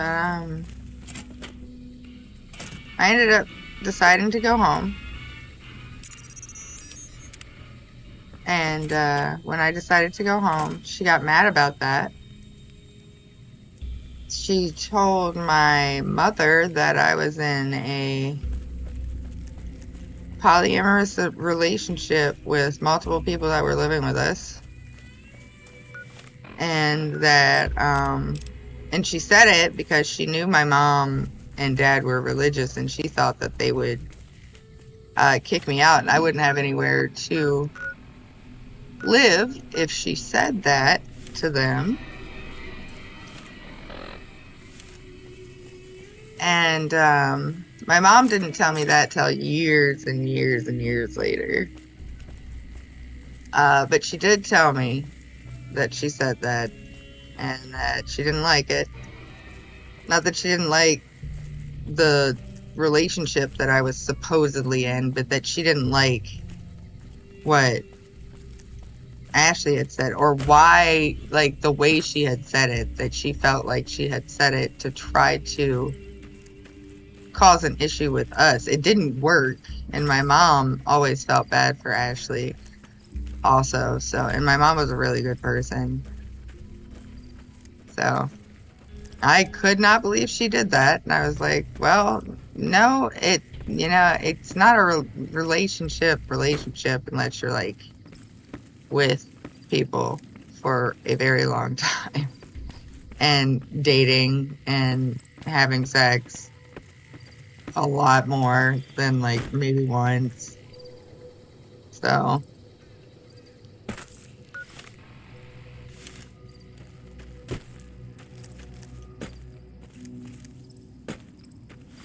either way, she tried to say that. She tried to tell them that I was the people that I lived with, the other people that we lived with, all kinds of stuff about me that wasn't true, and that I said stuff about them that wasn't true. They've all told me since then what she said and the stuff that she was doing. And everybody had a different story than the one she told me, but all their stories seem to add up to the same thing. So I'm not stupid, and I don't just judge people based off of how I feel. That's what people don't understand here. The apartment situation was crazy. And I moved back home. She was mad about it. She tried to make sure I didn't have anywhere to go then also, but failed. And failed at ruining my friendships with all the other people because I'm still friends with everybody that we lived with. And I still am with my fiance, who I was with at the time. So she didn't succeed at ruining that. And I think it pissed her off. And I really think since then, she really hasn't had anything to do with me, hasn't told me very much about her life, or really wanted anything to do with mine until recently, like about 4 or 5 years ago. I started doing all right, and she started kind of talking to me and stuff again, and kind of she'd check in every now and then. She wanted me to come visit her where she was, and she wanted to know if she could come visit me, and she asked multiple times if she could like maybe come move back here, and she kept really pushing it. And I was living with my fiance at the time. We had a place of our own, and he, at the time, we were covering all our bills and everything, and he didn't really want. He remembered the apartment situation because he lived there too for just a little bit before we moved out. And part of the reason I moved out was I love my fiance because everybody thinks he's oblivious and dumb, but he's actually very intelligent and very observant. He's just quiet about it. He didn't trust her. So we didn't do that. And years went on and passed, like a year or two, and then my mom got sick with cancer and everything. And I lost a lot of, well, I didn't lose them. They all talk to me and stuff now. It's just, you know, when you're going through stuff like that, and I get it. I'm not stupid. You get really sad, and some people, it's not that they don't care about you, they just can't handle how sad you are. So they kind of pull back or pull away. And she knew that I was that I needed my friends and stuff, and so she took advantage of that, I think. And she showed up like she was trying to help out. But here's the thing. She didn't show up until my ex-fiance showed up, genuinely trying to make up for the past and helping me with stuff and helping my mom with stuff. And he'd come hang out around the house and come to family get-togethers and things like that. He's friends with my fiance, and they got along. I am the only thing that was really between the two of them. They otherwise like each other, I think. So they got along really well. And when she came to visit the first time, she saw that even though my mom was passing and my grandma has Alzheimer's and dementia and stuff, my family was trying to stay together. And we all love each other. We all care about each other. We were all doing the best we could and dealing with it together. And, but she saw that we were struggling. And I think she saw an opportunity to play off of me losing my mom when my mom finally passed, to move in and take advantage of me in a moment of weakness. And play it off, or try to play it off like she was just my best friend and she was worried about me and she just wanted to take care of me to everybody else around us, when in reality she took advantage of me. But she came here after Mom died, because Barry, my fiance, and I needed help with some bills and stuff and rent and catching up on things we've gotten really behind on because we took over taking care of all the animals and a lot of the bills and stuff that weren't ours. Helping some people that with stuff that wasn't our responsibility. After my mom passed away. And then, like, we started taking care of my grandma and stuff, too, who, like I said, has Alzheimer's and dementia. And I don't know if any of you guys are taking care of anybody with Alzheimer's, dementia, or have dealt with cancer or illness yourself, but it's not fun, guys, and it's real expensive. So we were doing that. And, but she saw, even though all that stuff was going on, I was starting therapy and I was getting healthier, and I had Barry and I had David and had my family, and she was jealous. She was jealous. So she moved in here to take advantage of me for however long she could. And then when she couldn't take advantage of me anymore, she played off of insecurities and manipulated everybody, because this whole time, for some reason, like she said, and this whole explanation was to get back to, I don't know why she hates me so much, but she said it to me herself, and all the things she did here in the 6 months that she was here, when she said that, they made sense. They made sense. And before, they didn't make sense. And it was because I was trying to talk myself out of them being what they were, because I didn't want to believe that's who she was. But she is.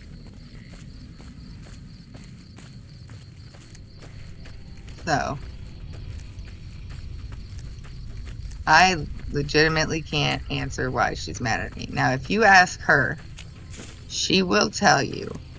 And I know she will tell you this, because this is what I have heard from other people that she is saying about me, and what other people have attacked me over on her behalf since I made her leave this house, even though she swears she got what she wanted and she's leaving me alone and she's not bothering me and I'm flipping out for no reason and all this other stuff. Nothing I've done has been unprompted.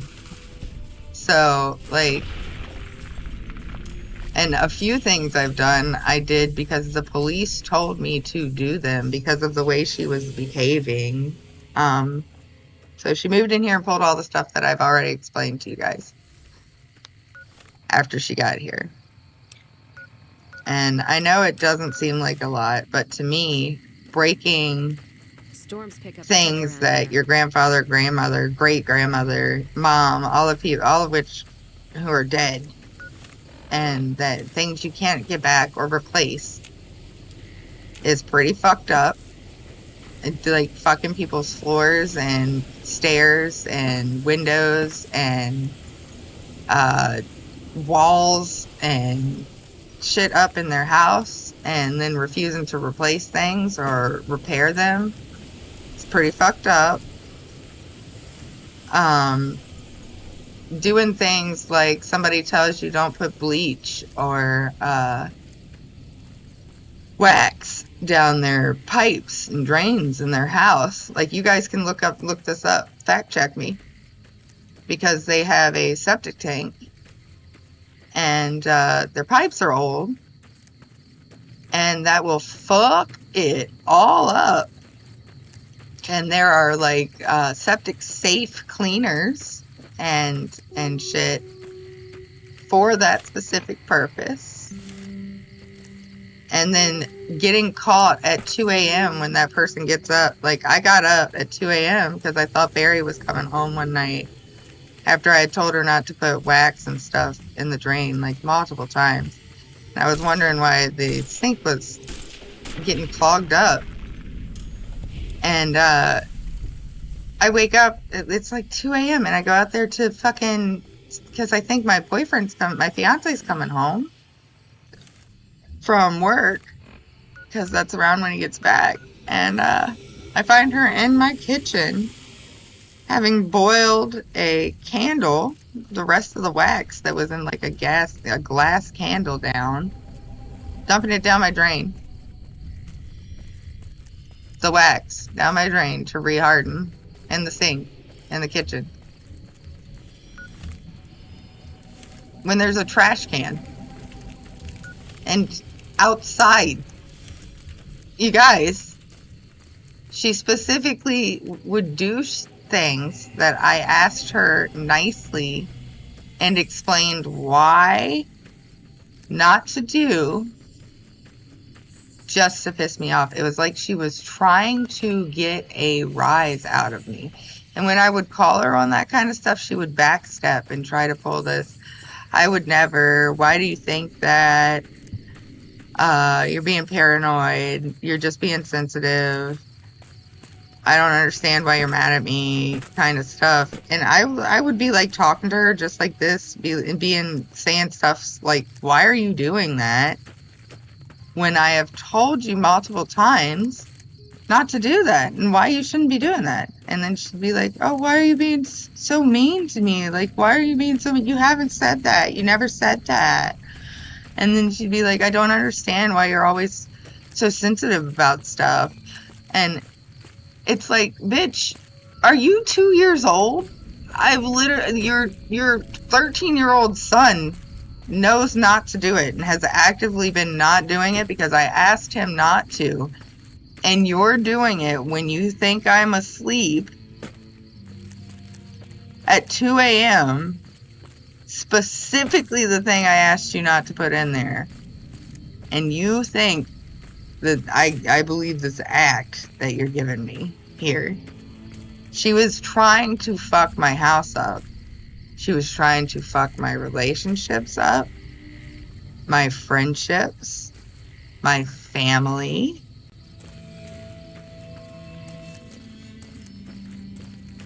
Like, I know maybe, like, I could see people thinking I was just being jealous or being crazy, because I can be a lot sometimes about some of the stuff that went on here. But, like, I literally gave her not only the week I allowed her to come back and forth, because I was debating on whether or not to allow her to live here still. And I was trying to be an adult about it. But I debated for that amount of time, and then she moved out directly into my ex's house, told me he begged her to move there, told him that she wanted to go home to West Virginia, and gave him a sob story about how she was being kicked out because of him so that he would let her move in there. And then I gave her, it was 3 months after that, I have all the texts and everything from that too, where I asked her for keys back and to change her mailing address and to come get her things and to pay the last month's rent. And if she was going to keep her, I even gave her the option after she left here And this is, she says I'm unreasonable and I'm unstable and I'm paranoid. Mind you, this is what she's saying about me. I gave her 3 months after all of this, after she wasn't even in my house anymore. And this is 5 months into her not having a lease at my house anymore because she was going to move out with that drunk she met on the internet until she started fucking my ex. But this is 5 months after the lease is expired. I have no legal reason to keep her things in my home.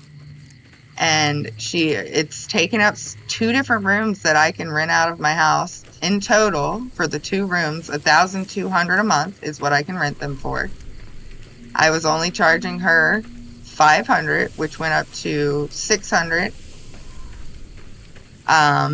Because the original agreement and the lease was that it was going to be $725. So she was supposed to get a job and then start paying the original agreed upon price, plus give us the security deposit that she never gave us once she had a good job. And she was actively losing jobs and pretending that it wasn't on purpose, but then also telling me she wanted to quit and work from home, and essentially basically saying she was wanting my fiance to foot her and her children's bills is what she was trying to do here.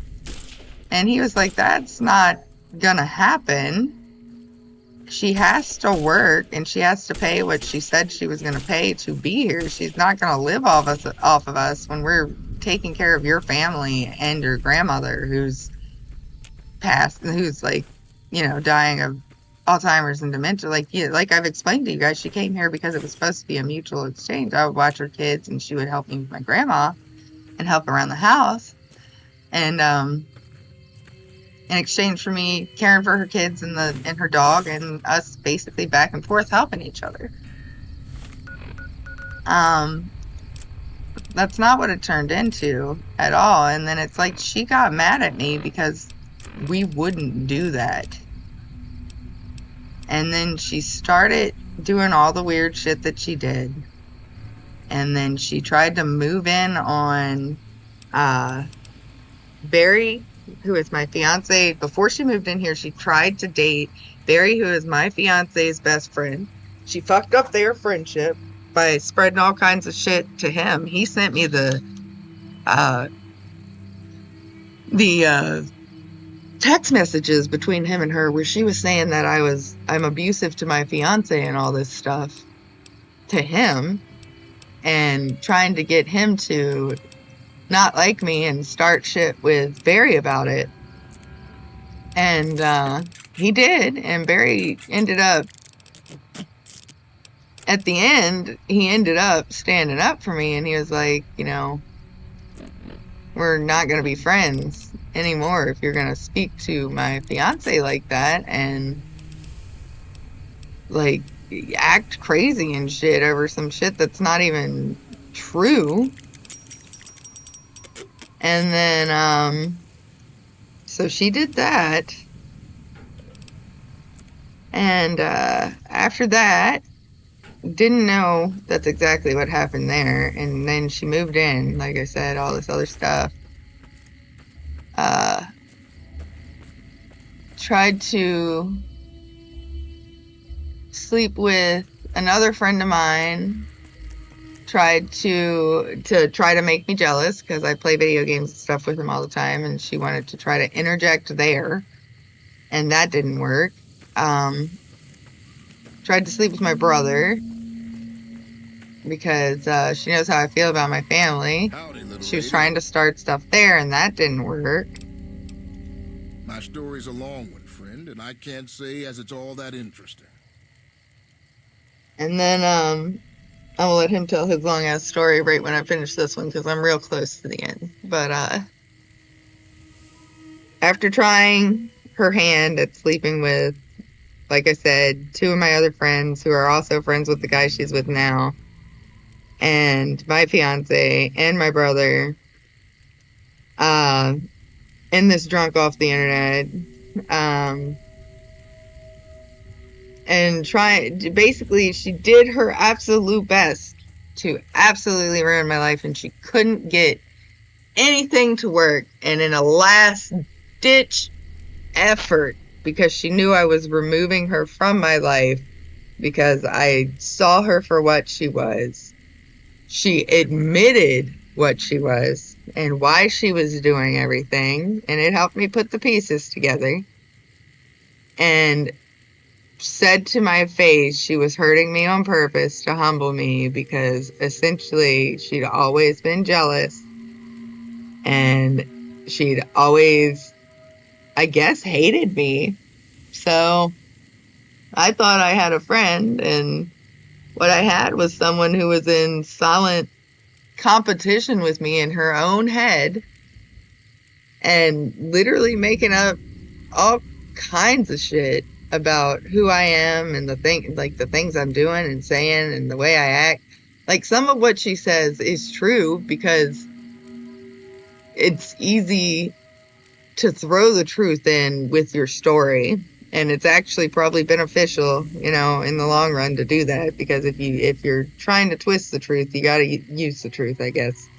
So I didn't think about things like that until dealing with people like her, because I usually just say things, and if people like me, they like me, and if they don't, they don't. Most people, it doesn't matter to me if they do or not, but the people that I love, it matters, and that's what she was trying to fuck with.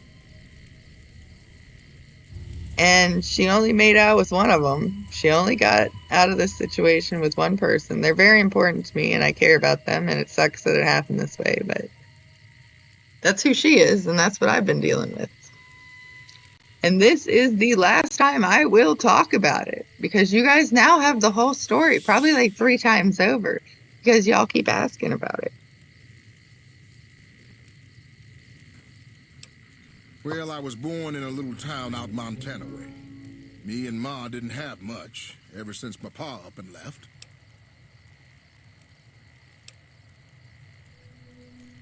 That he did. Never did know why. Ma always said he was a real mysterious fella, even when he was with her. Like he was a stranger sometimes. Maybe. Maybe I just never felt like I belonged back home.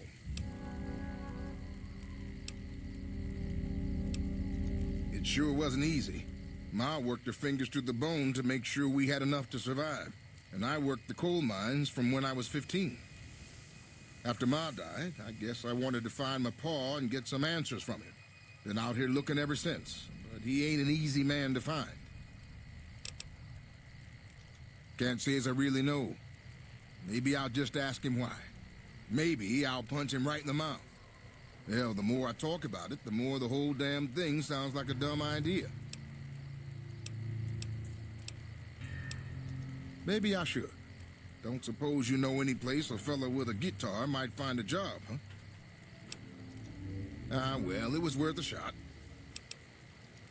Oh, this old thing? Why, thanks, friend. This here guitar is just about the only thing my daddy left me.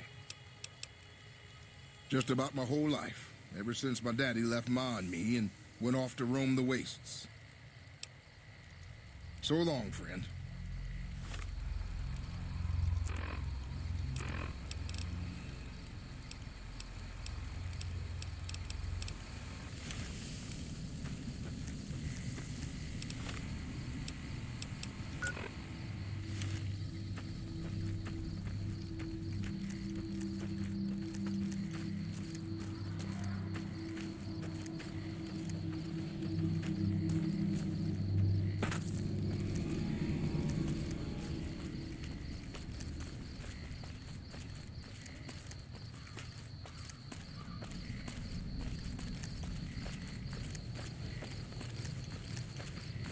Oh, did I not finish saying why she would say what she would say? Oh, she would tell you that she hates me because I am a cheater and a liar. She would probably say I abuse animals, kids, and old people, and that I abused her. She would say that I'm transphobic and anti-gay. She would say that I am bipolar, which I'm actually not. I've now been diagnosed as autistic, which can be misdiagnosed as bipolar disease. In either way, bipolar is a disease you get from being mistreated by other people most of the time. Like, you can have predispositions for it, but you got to be actively like traumatized to obtain it. So if I were bipolar, it would be because of people like her.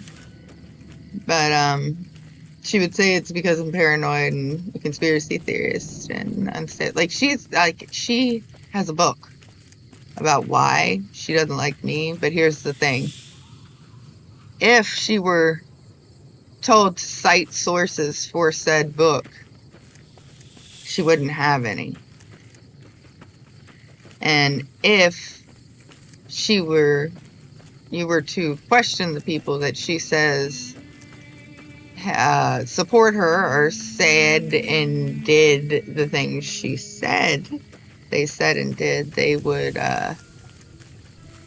say the opposite, and all their stories would match up, and they would not be her story. And all the stories they would have for what she said to them about you and other people would be different than the ones that she told you about them and other people. So,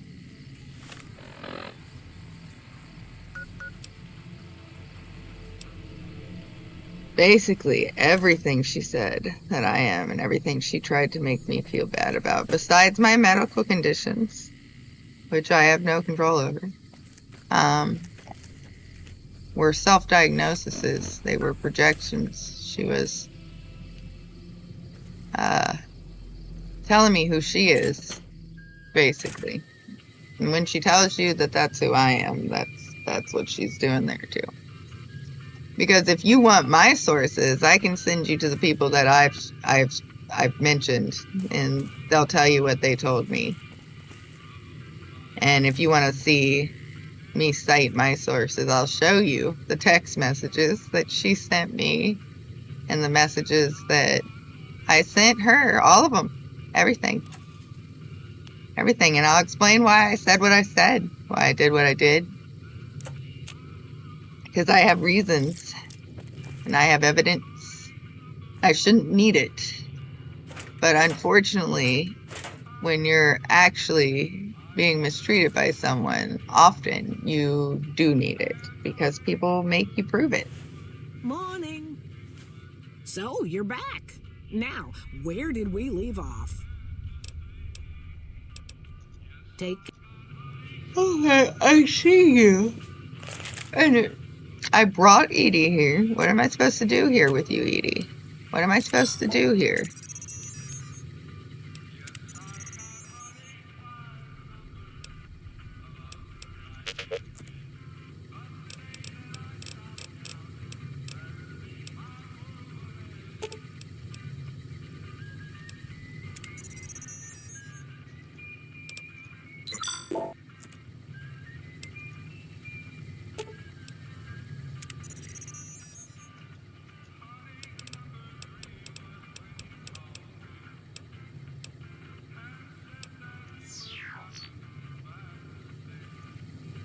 What am I supposed to do with you here?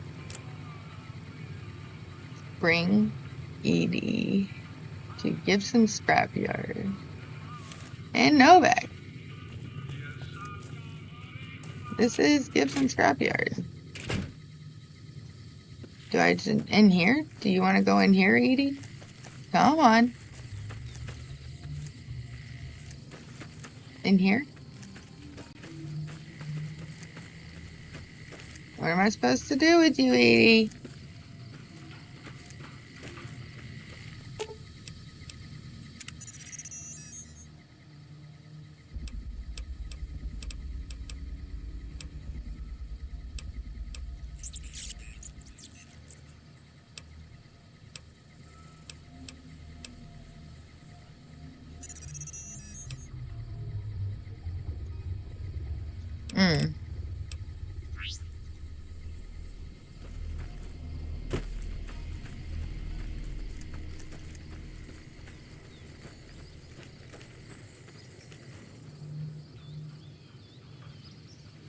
I don't know. I don't know what I'm supposed to do with her. And it is optional. So I'm probably supposed to just bring her here and turn her off or scrap her, maybe. I don't know. I'll figure that out later. These four are the DLC.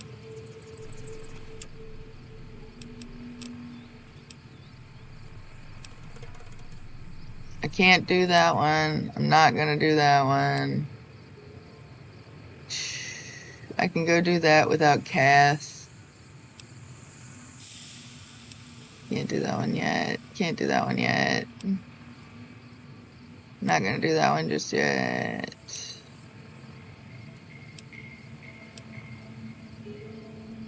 Alright, so I'm gonna go back to the outside of the strip.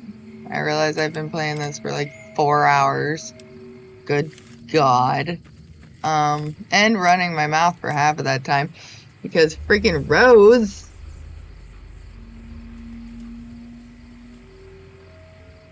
I don't feel like you get more details every time. You get the same details.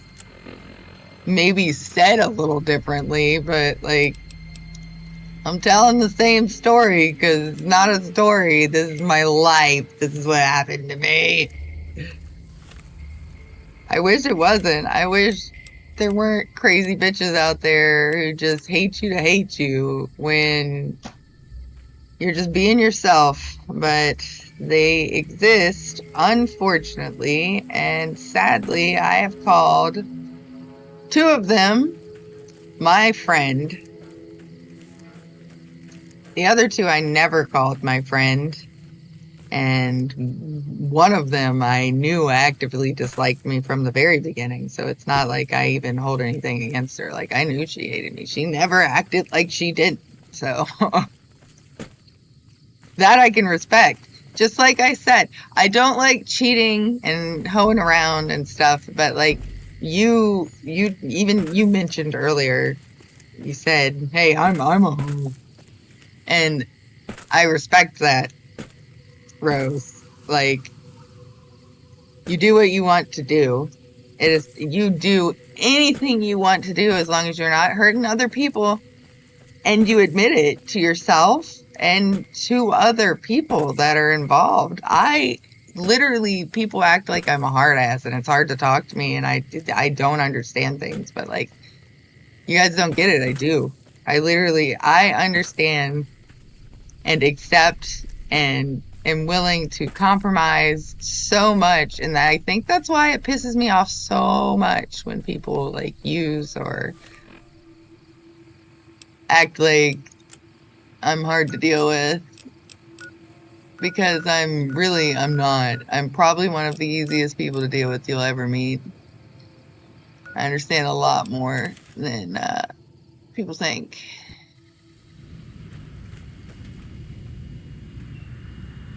And I care a lot more than people think, just because I have kind of a flat effect. I don't get super emotional a lot of the times, but like, that's because when I get emotional, I get emotional, and I try to stay level-headed, logical about stuff most of the time.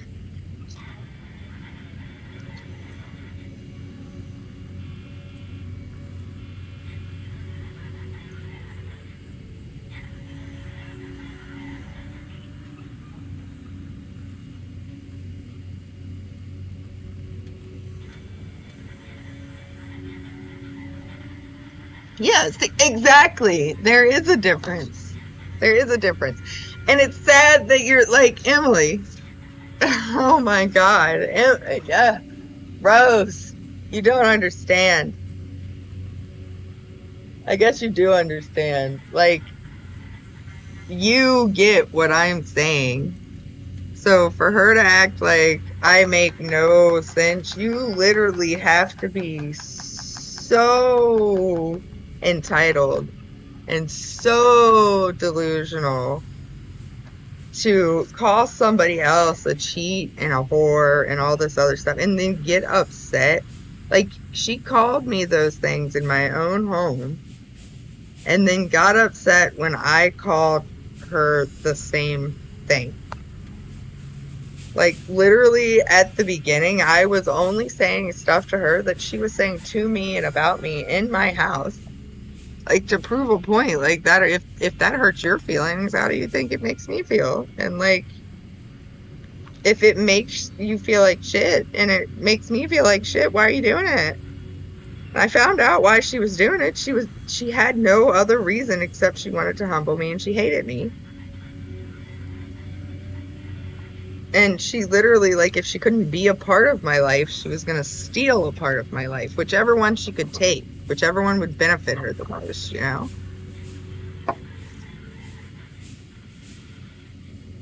I don't know. But if I were him, that's not what I would want to sleep next to every night. But to each their own.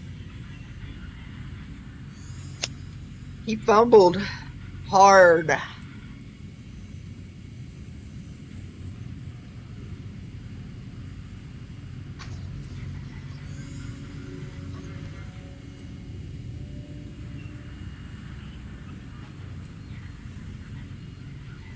And on that note,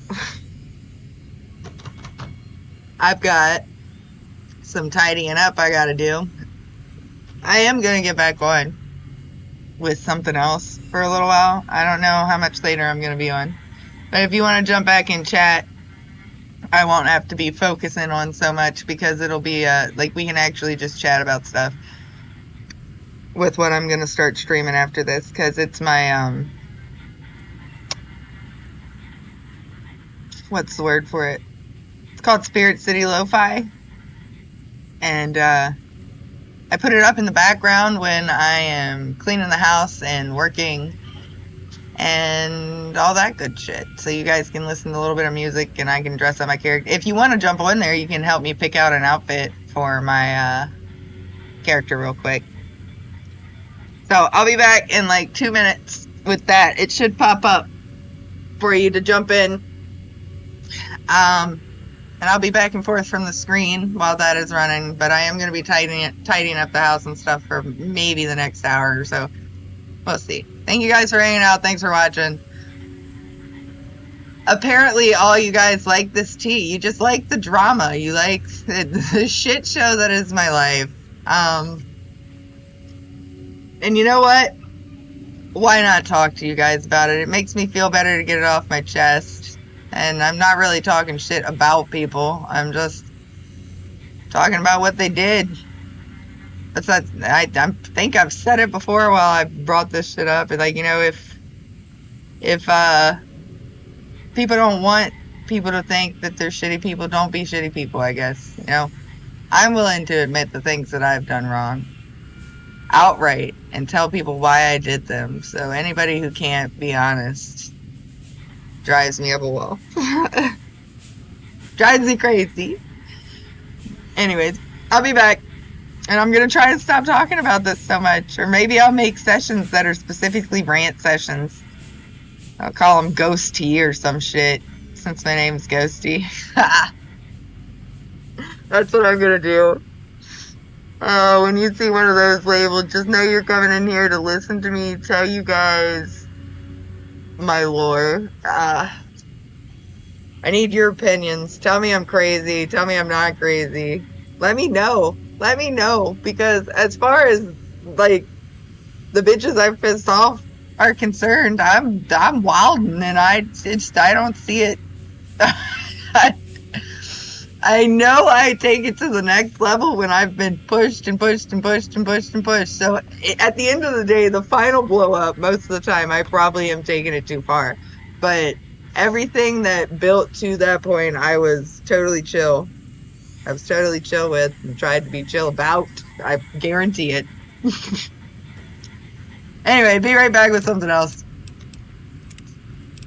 And these sessions, my Fallout sessions, will not continue to be rambling rant sessions. I swear to, like, I'm gonna make a totally different thing for that.